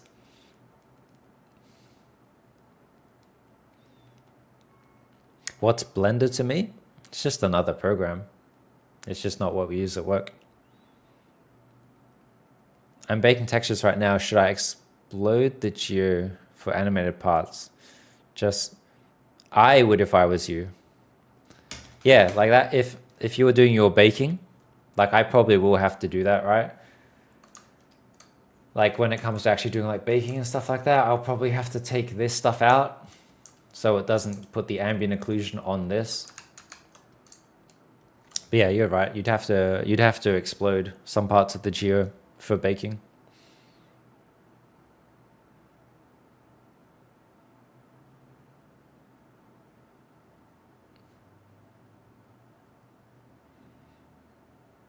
The more you respond, the more you push. Ignore them. I've had to watch this same conversation play out over hundreds of streams. Yeah, I know. I've dealt with it for a long time. I mean, I'm always open to teaching people who are new to the idea of having to learn software based on your job, but sometimes it gets a bit tiring for sure. Like I've sat here praising the fuck out of Blender in the past, but I still say you need to learn Maya to do VFX, and people still get upset. I'm like, I don't know what to say, man. Like, I didn't make the rules. What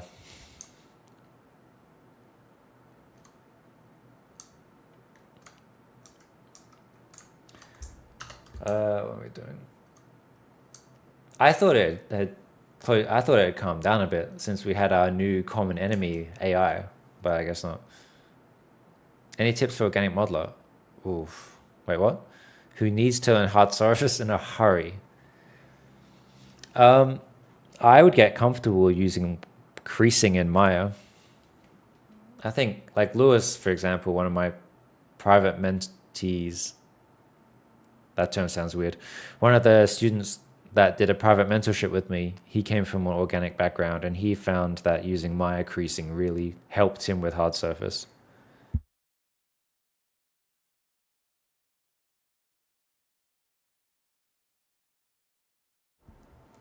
You're sad because it's a lot of work? Is it?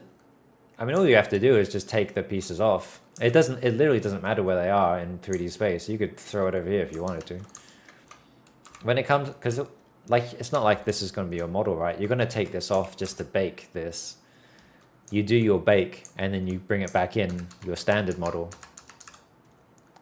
And texture on this one instead, right? It should take like 2 minutes to just explode everything out you need to. Unless I misread your question. Get good at creasing tool ASAP. Sorry. Out of curiosity, where did most of you all learn creasing from? Like, is it something that's kind of common knowledge?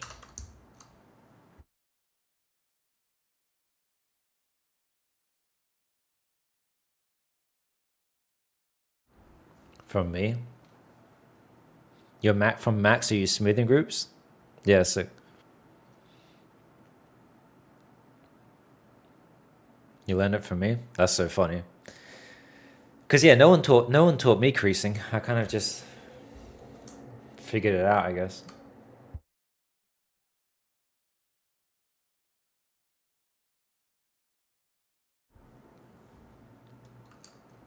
ZBrush only has Boolean values for creasing, no. Oh, I don't know anything about ZBrush.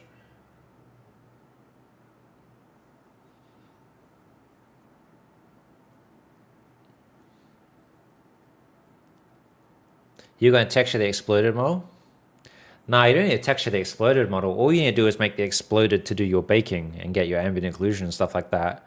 And then just bring it back in. Just have 2 versions of the model, right?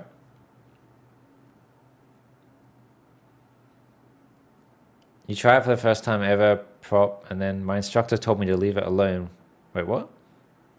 I tried it for like my first ever prop, and then my instructor told me to leave it alone. 1 year later, I'm about to test it out again. Because he ain't your dad. So, what? What did you try? Creasing. Wait, did your instructor tell you not to use creasing?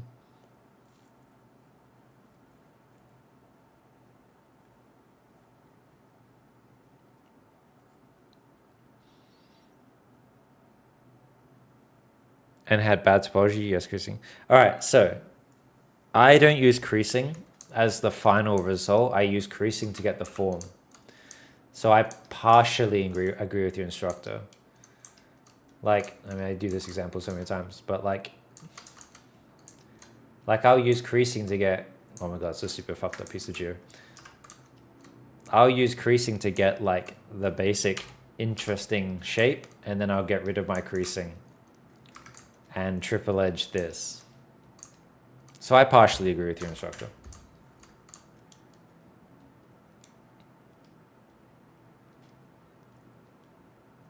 You see, modeler people are dark magicians. Yeah, I don't know how people model in ZBrush, period. It's like playing on hard mode for no reason.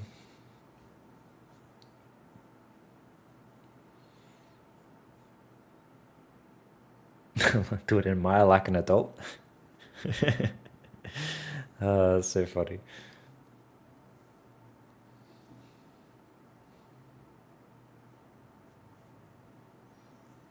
Will I be doing small tutorials like you did in the past? Yeah, I will. I think, yeah, I don't know why I haven't done any. I think I've just been focusing on trying to finish the plane, I think, just so we can get into texturing. But yeah, you're right. Well, how about we'll do this? When I actually start doing painting in Mari, I'll start doing consistent modeling tips or whatever, because then it will give me an excuse to open Maya and have a break from painting. But But at the moment, I'm just focusing on trying to finish the plane. Because this thing has gone on too long and we need to get into texturing. I'm actually super looking forward to placing decals on this thing. So what I'm actually thinking of doing is I might finish the exterior, get this into Mari, start placing the decals, and then once I've placed decals, then come back and finish the landing gear. Just so, because I could keep adding detail here, but I want to see how busy it gets with decals first before I go too crazy with modeling detail. So I'll put the decals on here, look at it, and then I'll decide how much extra modeling detail to do.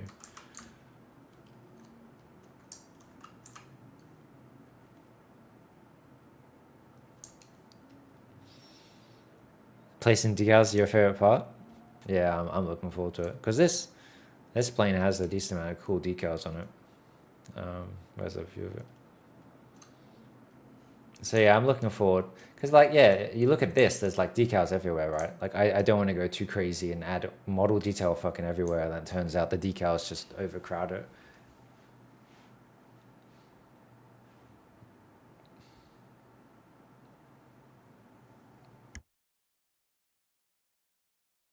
Yeah, I'll probably use the just default for now. I don't even know what extension pack includes. So I'll just use decals for now.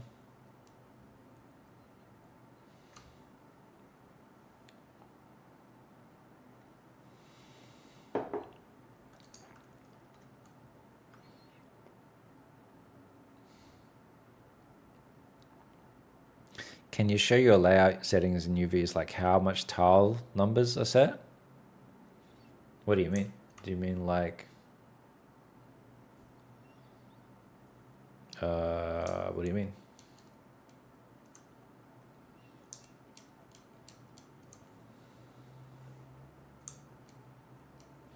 I just go up to 20 because I don't want to go up to 200 U-jumps. I think that's the only thing I have.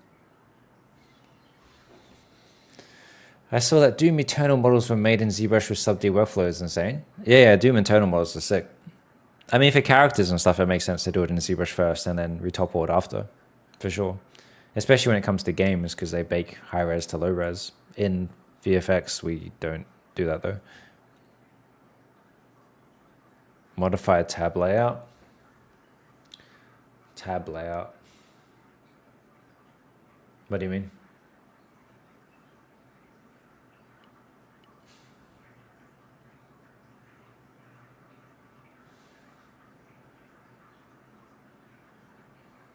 Will we get a breakdown on how you textured the plane out of stream?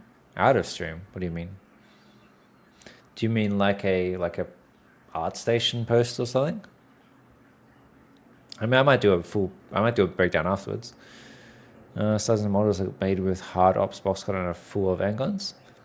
Yeah, but that's games. Games play by their own rules. I won't speak on how games should be done. Inside the layout. What do you mean inside the layout? Oh, in here. Wait, what?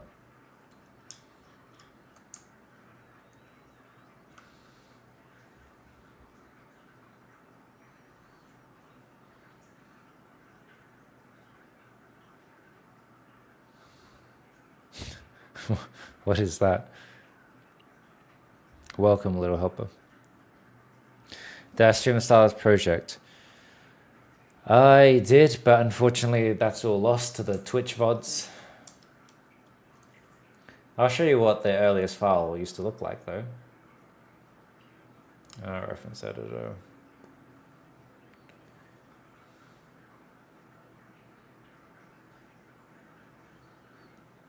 Something like here, I guess.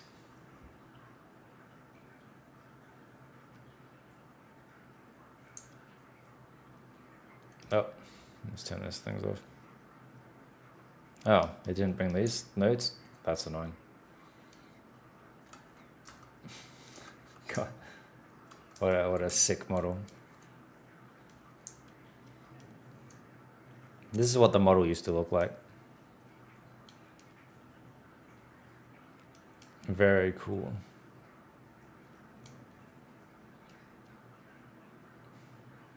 Yeah, as you can see, creasing.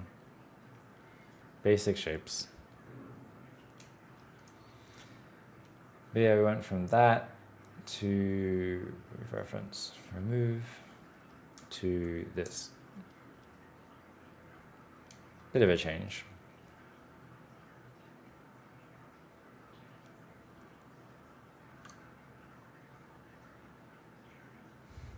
I mean, the parts you work out of stream before you familiarize. Oh, nah. I mean, I'm just gonna be learning the program, right? It's not gonna be productive texturing. It's just gonna be learning program.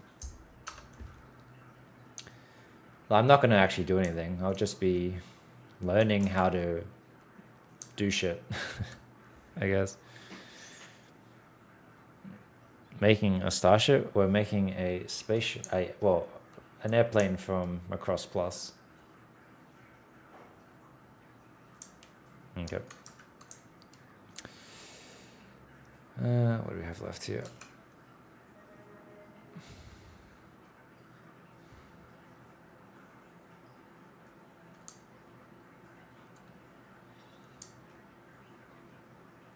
Yeah, it's hard for me to comment on the professional work of other people because I just don't know the context of what they've done. That's why I think it's always not fair to like talk down about the other people's VFX workers because you don't know the context of what they went through, right? You don't know how difficult the director was, how last minute decisions changed everything. Like, you don't know.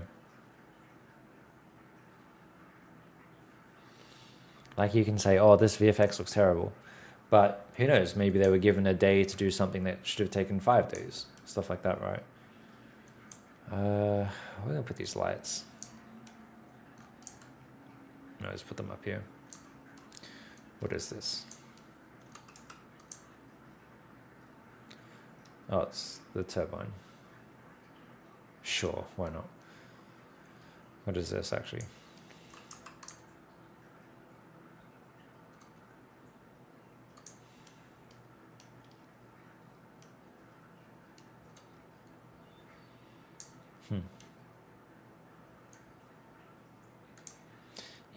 You'll be doing some avatar before I know it? What do you mean I'll be doing some avatar?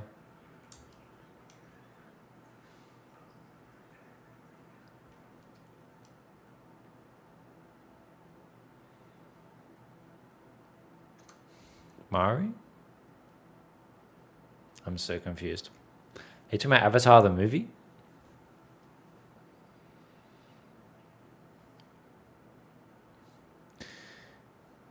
Mari did Avatar. What do you mean Mari did Avatar? I'm so confused.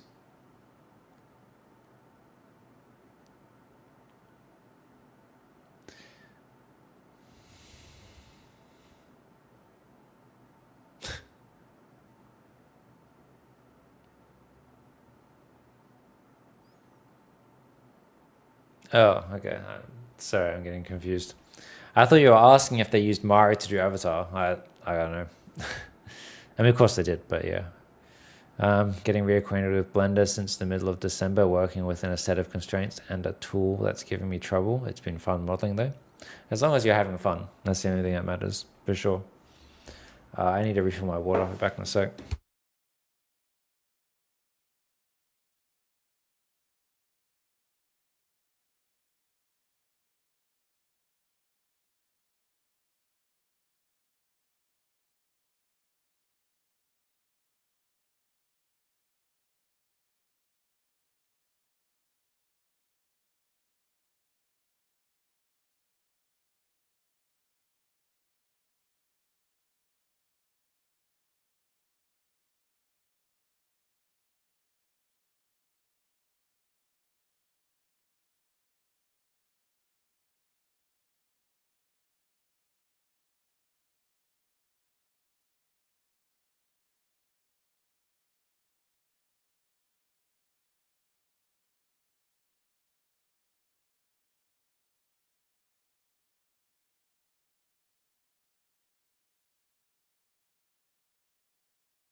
I'll be badass quick. Oh, I don't know if I'd go. I don't know if I'd say that. We'll see.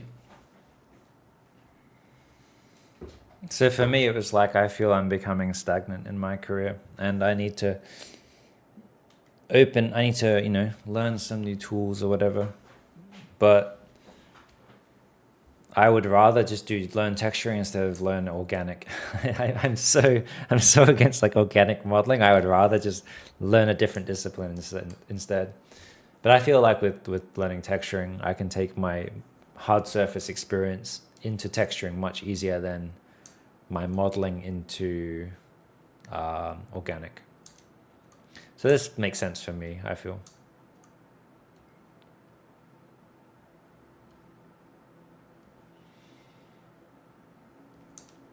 So all these things are different materials, but I'm putting them in their own little groups, so I'm aware that these all need to be masked separately.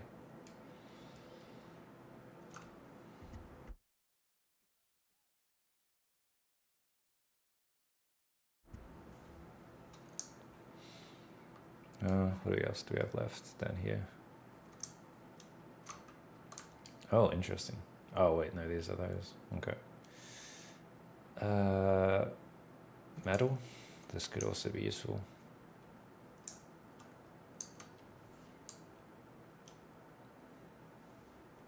I think they developed Mari specifically for the first Avatar. Really? Interesting. That's cool. Yeah, I do remember Mari. I do remember Mari was owned by a VFX studio first. So it wouldn't surprise me if it actually did come from Weta. That would be cool. Yeah, working for Weta would be cool.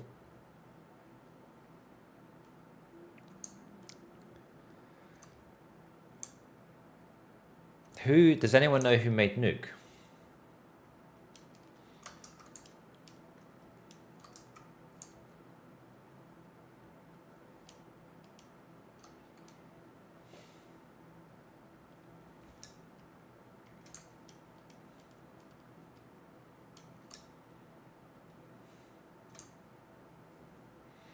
Digital Domain? Oh, interesting. Okay. Yeah, it's kind of cool that all these tools end up being, from VFX studios, and then sold. Why is this here? Where are the other rivets?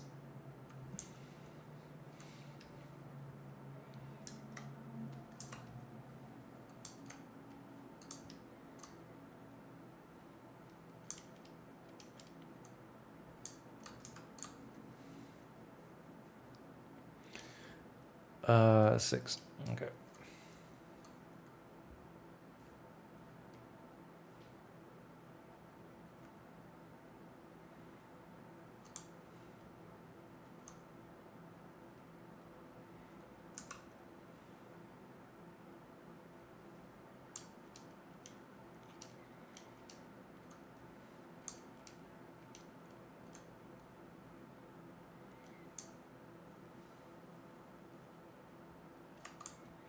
So I'm doing like some larger rivets,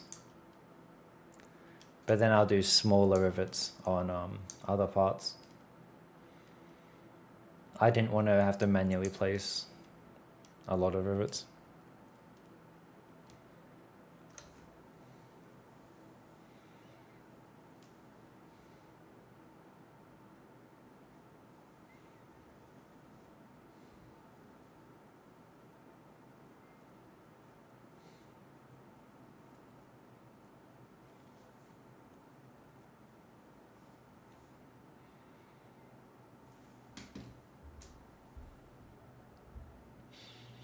But yeah, I love this concept that people keep bringing up of being like privileged in this industry. It's the most fucking baffling thing.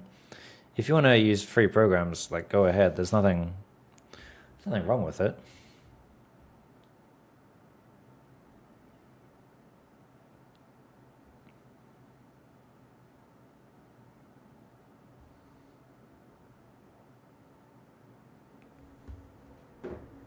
If I recall correctly, XGen and Maya is from Pixar. That's cool. I think also creasing comes from Pixar as well. So I'm pretty sure creasing was originally developed by them.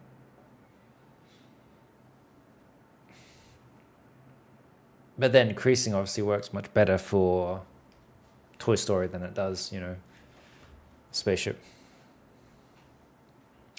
I don't understand the privilege stuff. It's hard as fuck for me. Yeah, I don't understand it. I don't get where this privilege thing comes from. Like, now is the easiest time ever to learn this industry for free.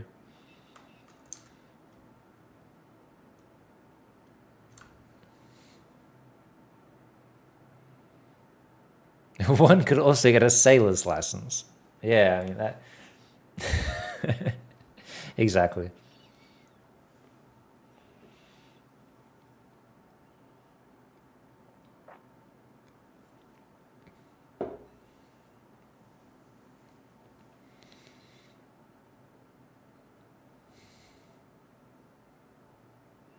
Have you ever expected to read the models? Hell no.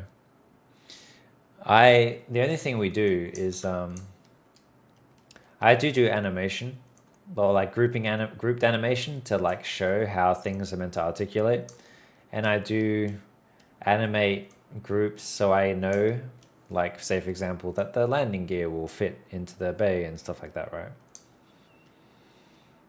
Purely for learning. Yeah, I'm not endorsing anything, but we all know what we're talking about. I was gonna say.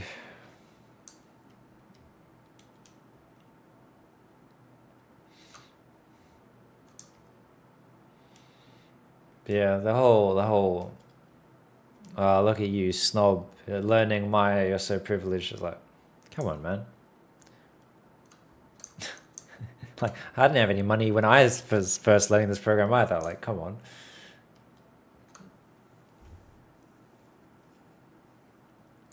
Let's see.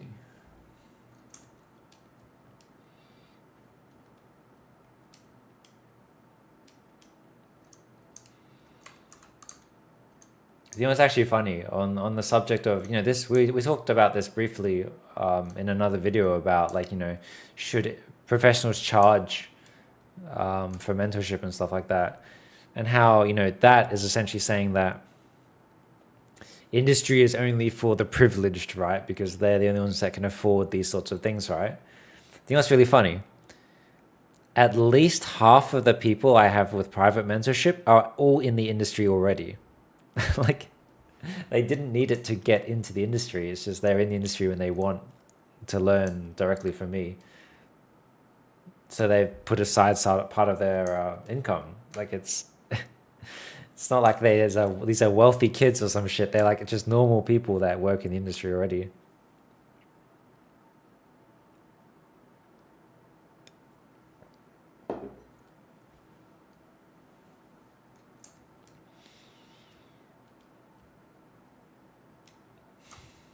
You feel it's completely appropriate for professionals to charge because you'd be saving a ton of time that would otherwise be spent?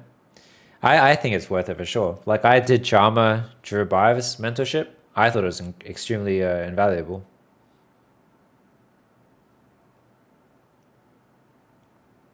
And then I swapped to modeling instead of staying in concept, unfortunately. But there's a lot of like things very simple things I retained from doing like the concept mentorship. Like, one of them is literally how to read concept art, which has been like a super valuable tool for me. Like, even the simple thing of like understanding what camera the concept artist would have used so I can match it better in Maya, stuff like that. So fast and twice, but I might have missed the reply. What will you learn? Oh, sorry, I didn't see your message.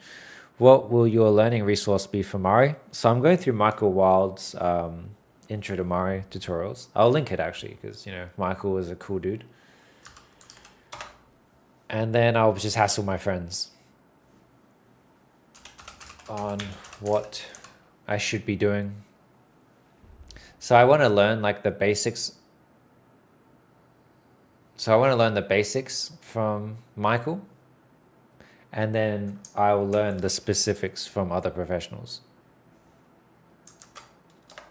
I'll just post his Intro to Mari playlist.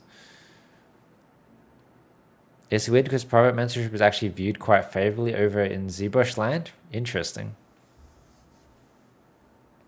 ZBrush land.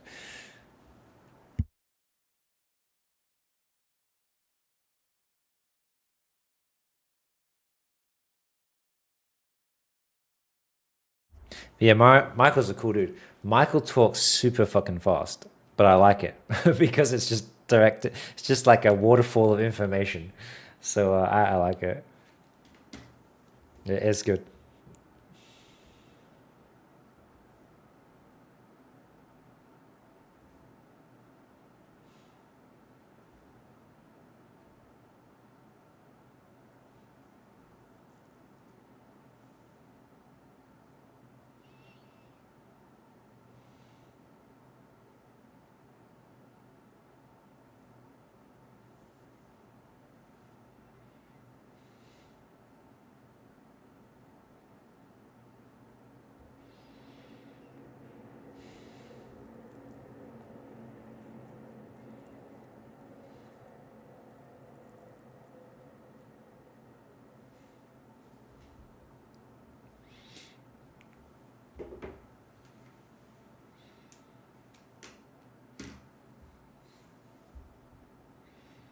Sorry, give me a sec. I'm just responding to a message.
I have a pretty cool project in the background. I can't talk about it, but it's kind of cool. I think with the rise of online tutorials, Gumroad, etc., there is an expectation knowledge should be free. Yep, I talked about that before. I think it's awful, not awful, but I think it's. Oh yeah, on the subject of privileged, I think it's extremely entitled that everything should be free.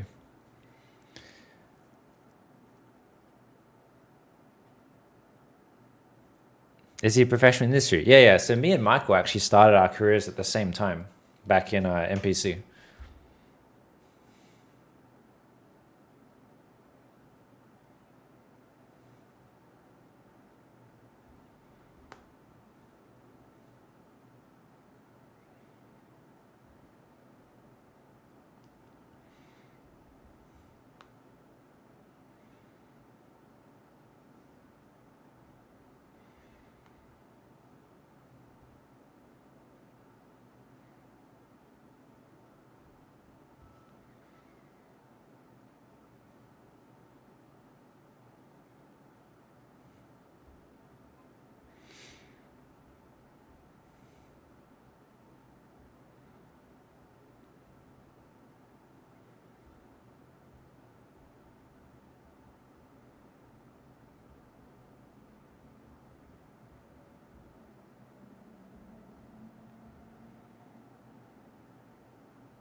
Nah, sorry, I can't talk about it.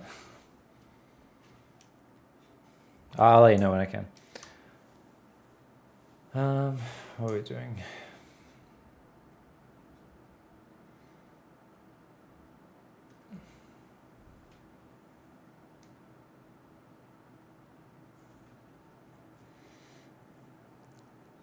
How long have we been streaming for? Over 2 hours. Okay, yeah, we'll keep going for a bit longer. Sorry, I'm kind of distracted at the moment.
Yeah, Frederick, how's it going, man?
Yo, how's it going? Tiny's looking badass? Yeah, it's getting there. Have you... Wait, what? I have you playing on the side while I work? Sick. How's work going? It's like the time you learn... Wait, it's like the time you spent to learn has no value. I don't mind sharing knowledge willingly, but if you come with the entitlement, I'm removing myself. Yeah, I agree as well. Like, I think there's nothing wrong with like sharing info, but it's when like a student is like, you owe me your experience. I'm like, I do not. Like, that's the difference, right?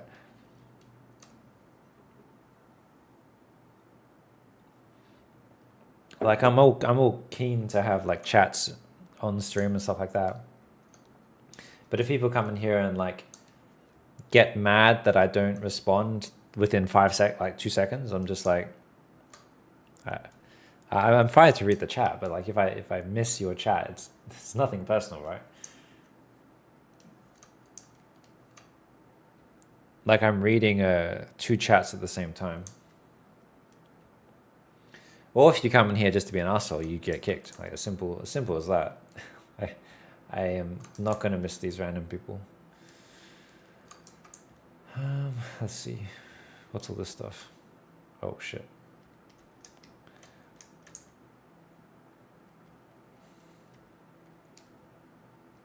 What is this? Oh, interesting. Okay.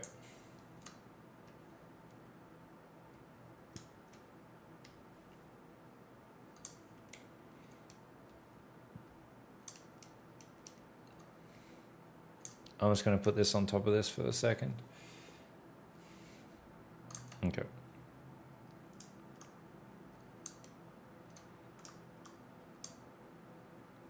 It would be so great. Wait, what? It would be so dope to recreate the original dogfight, Yeah, that sounds like a lot of work.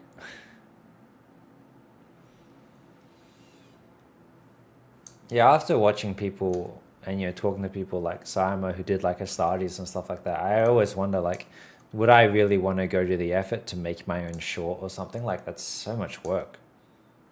I have so much respect for people like Saima because just the amount of work he does is insane.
On the wingtip, there are a few lights that just intersect with the wing instead of having whole model. It's because it's so small, no one would see. Yeah, it depends, right? It's always about context, right? Like if I put my camera here, I would care much more about this. The camera's never going to be that close. Astartes was so sick. Yeah, I fucking love Astartes.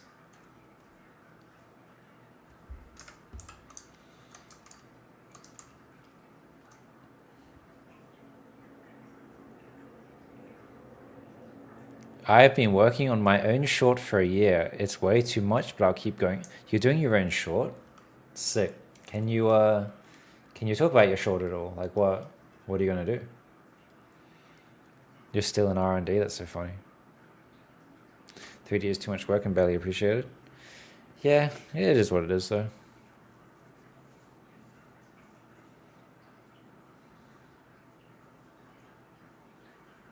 He is basically the guy now. Yeah, you could definitely see in the secret level 40k one, some Astartes flavor in there for sure.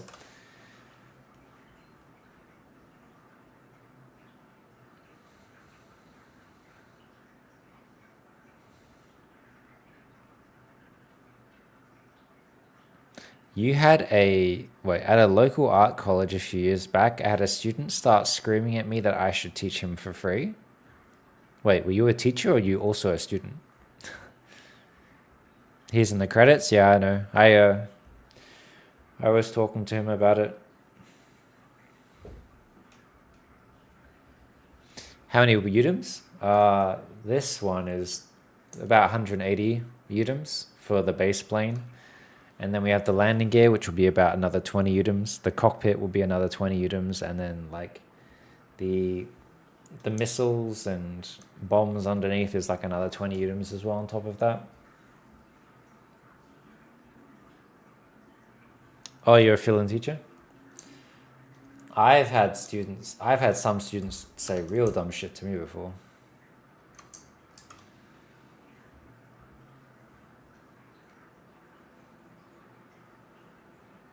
It's crazy detailed. Wait till we see the full plane. I'll show you. I will show you what the full asset looks like. Let me just oh, here's the landing gear. Okay. Let me just get this out here. Actually, fuck it. I'll just bring everything into this scene since it's already open. So, reference editor. So we'll add the main.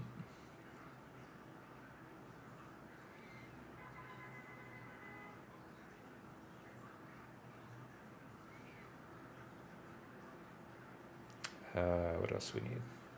Weapons.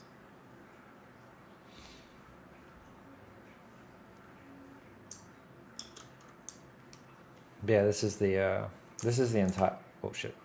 This is the entire asset at the moment. So we have like all the weapons. We have the landing gear, which we're working on at the moment. Oh shit! The animation's turned off for this one.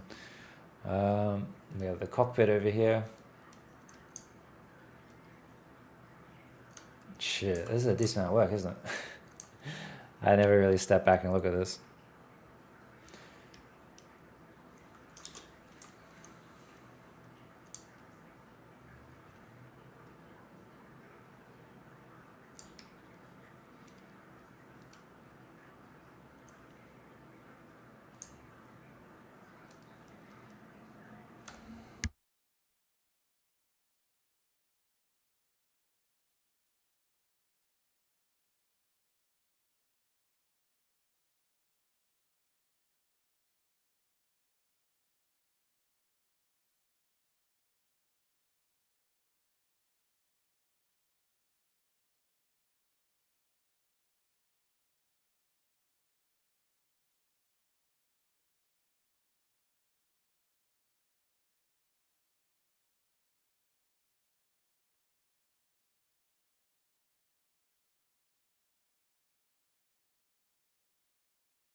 My instructor told about not wasting UV space, like every UV should have. So depends. Are we talking games or film?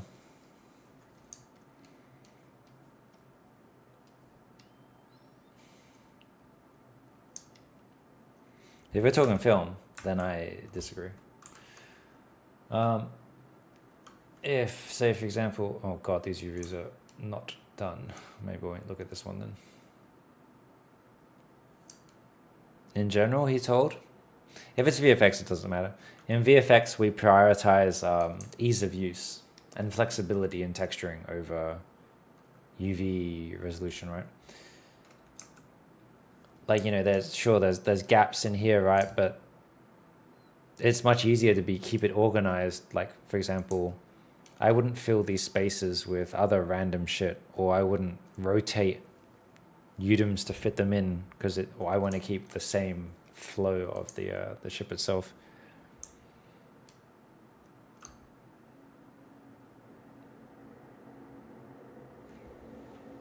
I would never put 180 UDIMs into Painter. Yeah, for sure. So the way my workflow is going to be is I'm going to texture everything in separate assets. So for example, the landing gear will be separate, cockpit will be separate, the weapons will be separate. I will do my baking in Painter, and then I'll do my texturing in Mari. That is my process. Did he answer before? I feel like I asked something dumb. What did you ask? Oh, I missed your question. Since I've never worked that many UDIMs, maybe 10 at most, can conventional shading and texturing softwares like Substance handle it well, or it needs optimizing? Nah, Painter can't deal with it. Painter can only deal with baking this many, but it will be textured in Mari, for sure. Why bake in Painter? Just because Painter's baking is better than Mari's. Even though I'm not modeling myself, it's so inspiring to see with how much care and love to detail your work. Yeah, I appreciate it.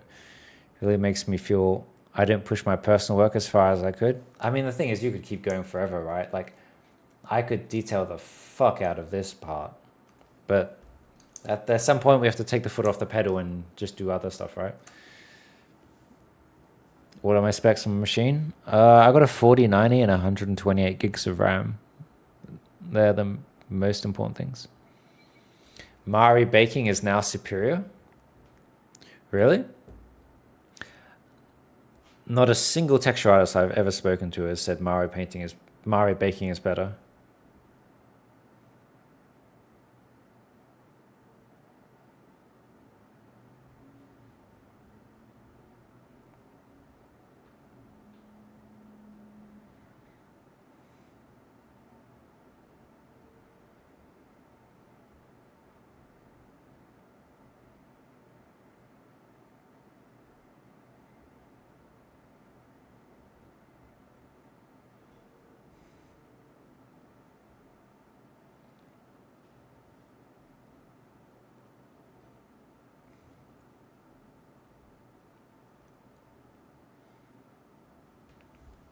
Is this a personal project? No, yes, it's a personal project. If I was actually working on something for a project, I couldn't stream it. No way. I would lose my job.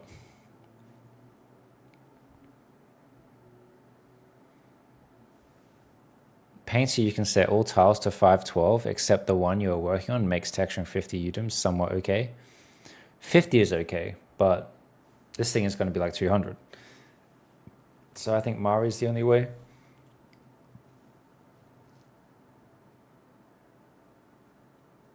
How much time did it take? It's hard to judge with this sort of thing just because I put it, oh God, just because I put it down for really long periods of time. Like you look at some of the file jumps. So old files. So yeah, you see here, 2025, 4th of January, and the version before that, 2024, 26th of January, 4th of March, April. It's just like, yeah, like I didn't touch it for almost a year. So it's hard to gauge how long I've actually worked on this because you can see like, there'll just be like massive jumps where I just don't touch it, right? But I technically started it back in 2023.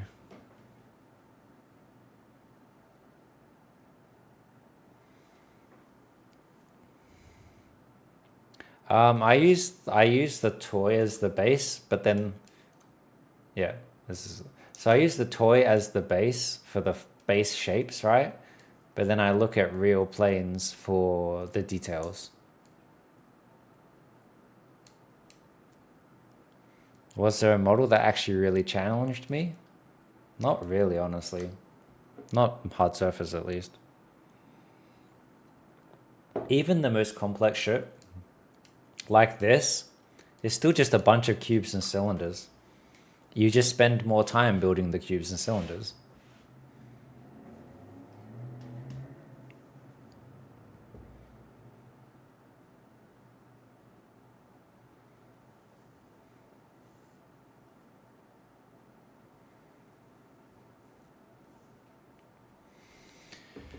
I remember working on asset where the artist gave us 80 UDIMs at 8K. Holy shit. We couldn't render it. Lol, the problem is that the asset was a net. A net? Why? How would a net be 80 UDIMs? 8K as well. 8K is so fucking overkill.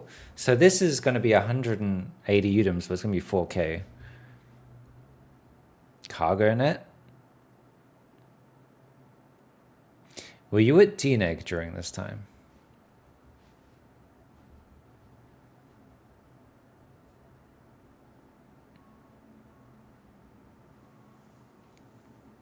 You were? I can probably make a guess at what the show was. So when you come back to your work after a year, do you feel like you would do certain things different at that point? Not really. It's just more there's details, new details I can add, essentially. MIP map? What on earth is a MIP map? Hi, I'm new to stream and want to ask how many years of experience you have in 3D? When was the first time you started playing on 3D?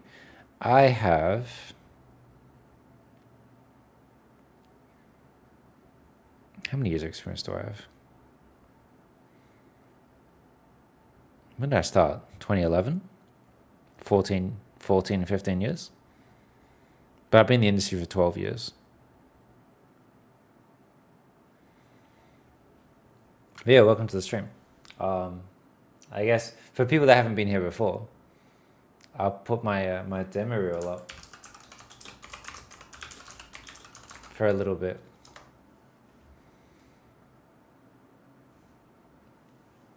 They can see some of the things I worked on.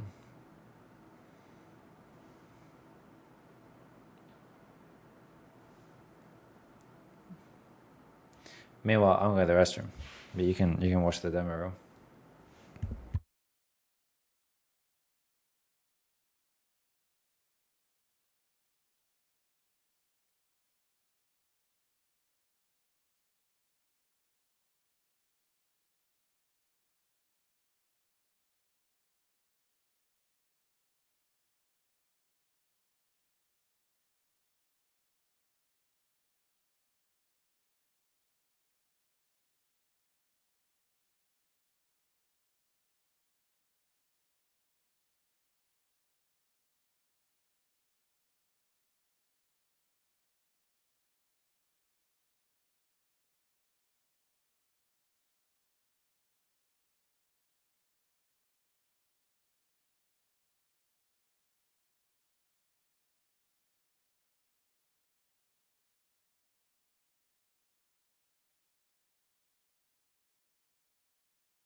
Do I think Dune 2 is going to win Best VFX? I have no idea.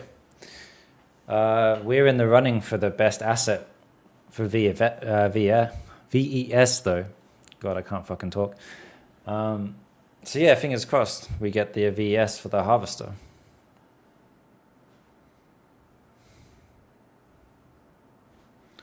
Do you ever have to make LODs? Yep, we always have to make LODs. We need to do the LOD. Let's just say ABC. A is the main one. C is the one that layout and animation will use. Sometimes there's like a middle ground, but very rarely. Usually it's the hero and the proxy version essentially. Hello, as a junior hard surface modeler, how many projects do you recommend in a portfolio or demo? You can have one if you want, as long as it's one really good one. I have a video specifically for you.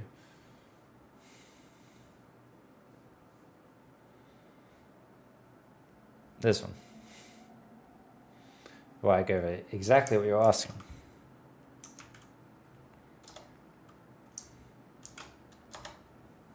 This is a video on how to create a portfolio and what I think are good portfolio pieces and reasons why. Pretty useful information. Of course, it's just my thoughts, but yeah. Yeah, no worries. But yeah, I go exactly over what you just asked in detail. Would you say the models you create for production are more detailed than the personal projects? No. Personal project, I can just keep going as long as I want, right? VFX, we have time restraints. We have to match the concept one-to-one, so I can't just add detail for the sake of it. If the texture is MIPT map, a renderer can pick resolution for the camera distance. That's cool. Even if you have 32K textures, render will load. But I think the LODs, I don't know, I'm not a texture artist, but I assume there must be some form of automated thing which does lower resolution textures, right? So depending on which LOD is being rendered, it uses different textures.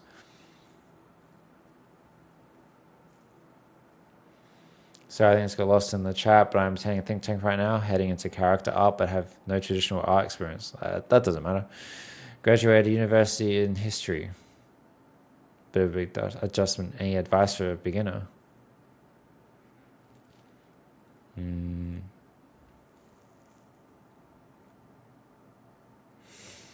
Just be aware it's a pretty competitive industry and it takes a lot of work. Exactly, that's MIP mapping. Oh, I see. Okay. I just assumed it was done outside of the pipe first. Don't give up. You're going to suck it when you start out. That's also true. Yeah, I would say the biggest issue is mindset. Actually, in saying that, let us share another useful video we have. Oh, come on, come over here. Another useful video we have.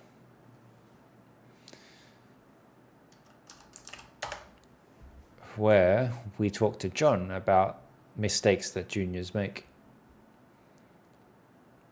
And John talks about mindset. And John also is, I think, John might end up as your mentor someday. But yeah, if you want advice for students, this is a good video I would listen to.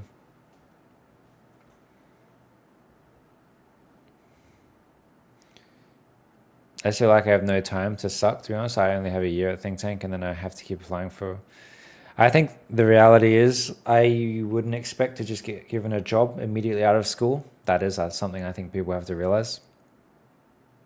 The dream is to be a director. Well, VFX is not a path to be a director.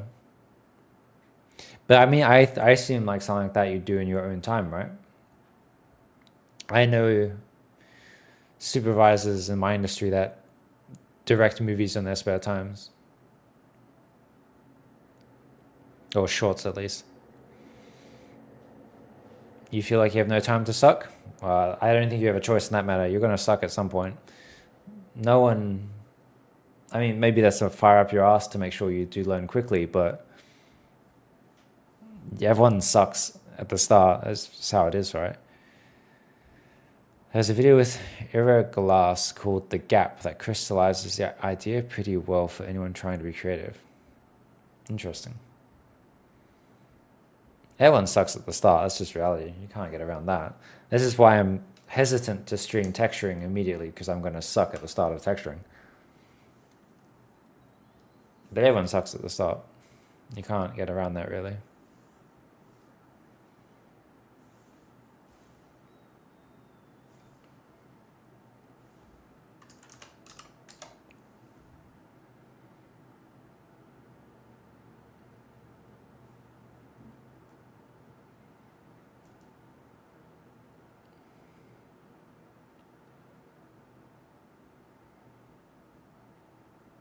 But yeah, we'll go for like 18 more minutes, and then I'll raid Rat Lord after.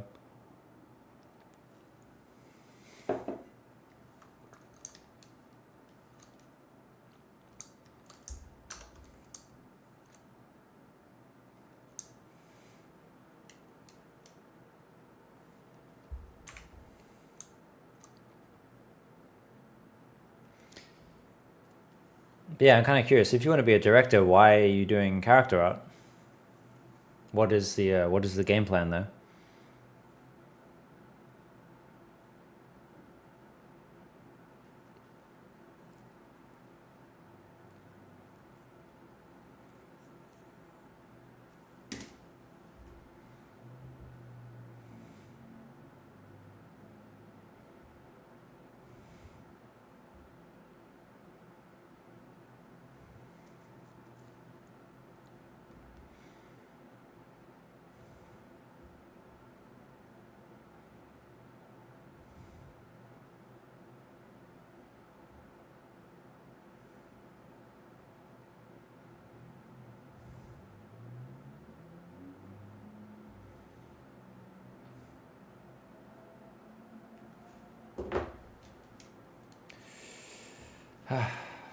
Stupid Maya.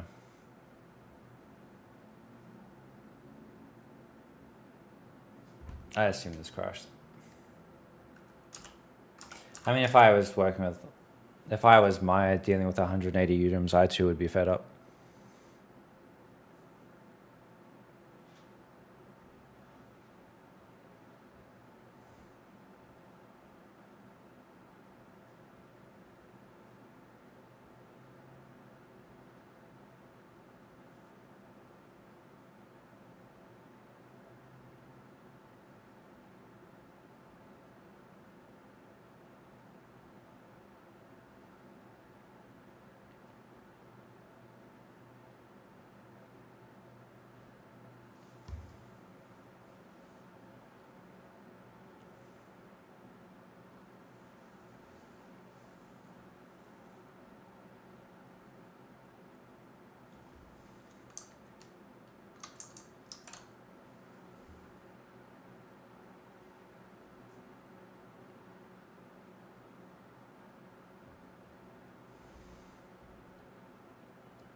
Alright, we'll be back. Yeah, I think doing big operations with the UV editor open as well is not a good idea. As a warning for people in the future, don't do crazy shit like delete half the asset with the UV editor open.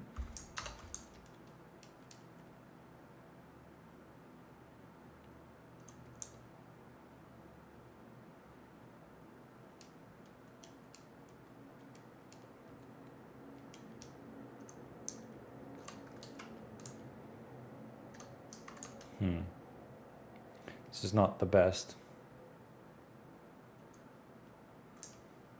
I don't want to change the UVs. I'll just leave it. It's not the best, but it's not end of the world. I'm actually getting bored by just hard surface modeling over and over again. Hell no. Why would I get bored? Hard surface modeling is cool as fun. Cool as hell. I've been learning hard surface modeling for the past 6 months, but I feel like I'm not getting better. Any advice? Just keep doing hard surface modeling. Maybe try a different project, something else. But yeah, why would you assume I'm getting bored of hard surface modeling?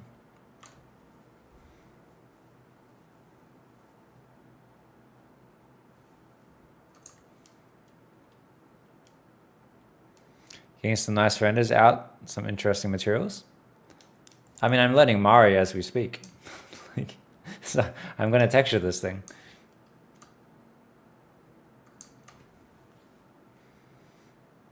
Would you ever put up that model you're doing for sale? Nope.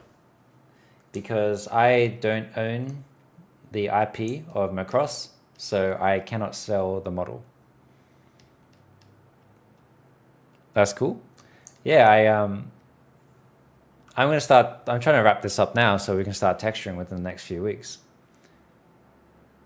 So I already started trying to learn the basics of Mari. I'm just not ready to texture yet.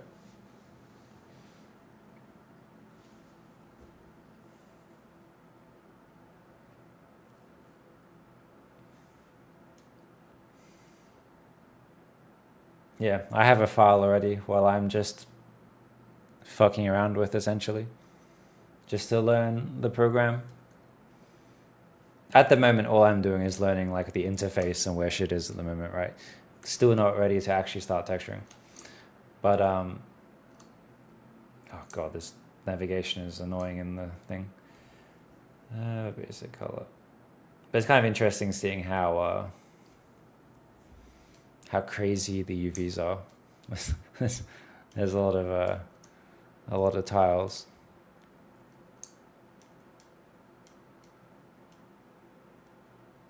Yeah, hard surface is so extensive, right? You can do hard surface characters like Space Marine or like the armor from Fallout. You could do weapons. You can make spaceships. You can make robots. You can make anything, right? There's so much to make, right? But yeah, we're gonna start texturing eventually. Looking forward to it. Oh, it's gonna be a struggle. Would you ever want to use Mari in the industry? That is the entire reason why I'm learning Mari.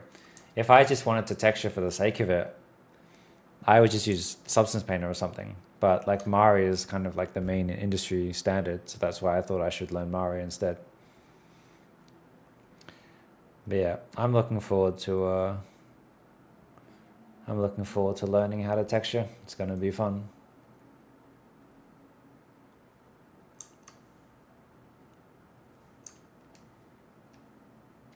I just love that you can see the warble across the surface already. It's so sick. Oh, look how nice that looks. The deformation across the surface.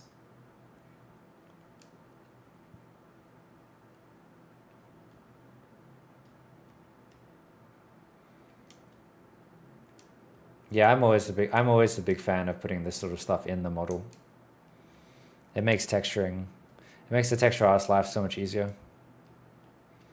How to add the warble? I just use soft selection on each. I might as well just show you. It's very basic. like you just grab an area, use soft selection, and then just do something like this. And you just slightly like lower or raise. It's very basic. You can't really see it. And that's kind of the point. When you see it on an angle, you get this sort of deformation, which is cool.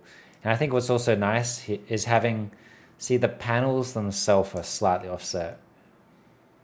Like this sort of stuff you can achieve in texture as well. But I mean, what really helps sell the model is having the fact that the panel lines don't all perfectly fit consistently with each other. Do I get education license? I got a faculty license because I'm a teacher through Think Tank. I still had to pay for it, but it's I got the full Foundry suite for a lot cheaper.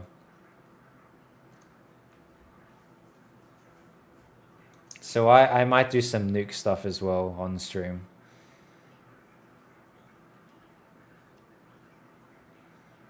Switch it to perspective? I mean, sure.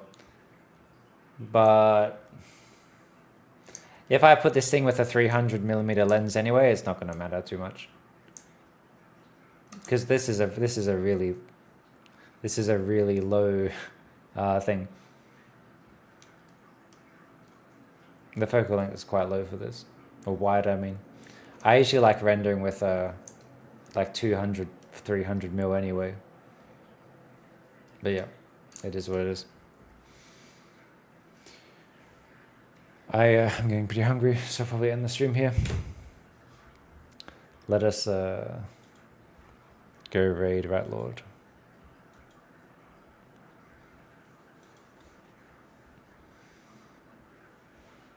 Yeah, thanks for streaming, everyone. I greatly appreciate it. I'll be back to streaming again. If you just got here, I'm sorry. It's already been 3 hours. The VOD will be up on YouTube if people want to go back and watch the VOD. But yeah, thanks for tuning in, everyone. Let us raid.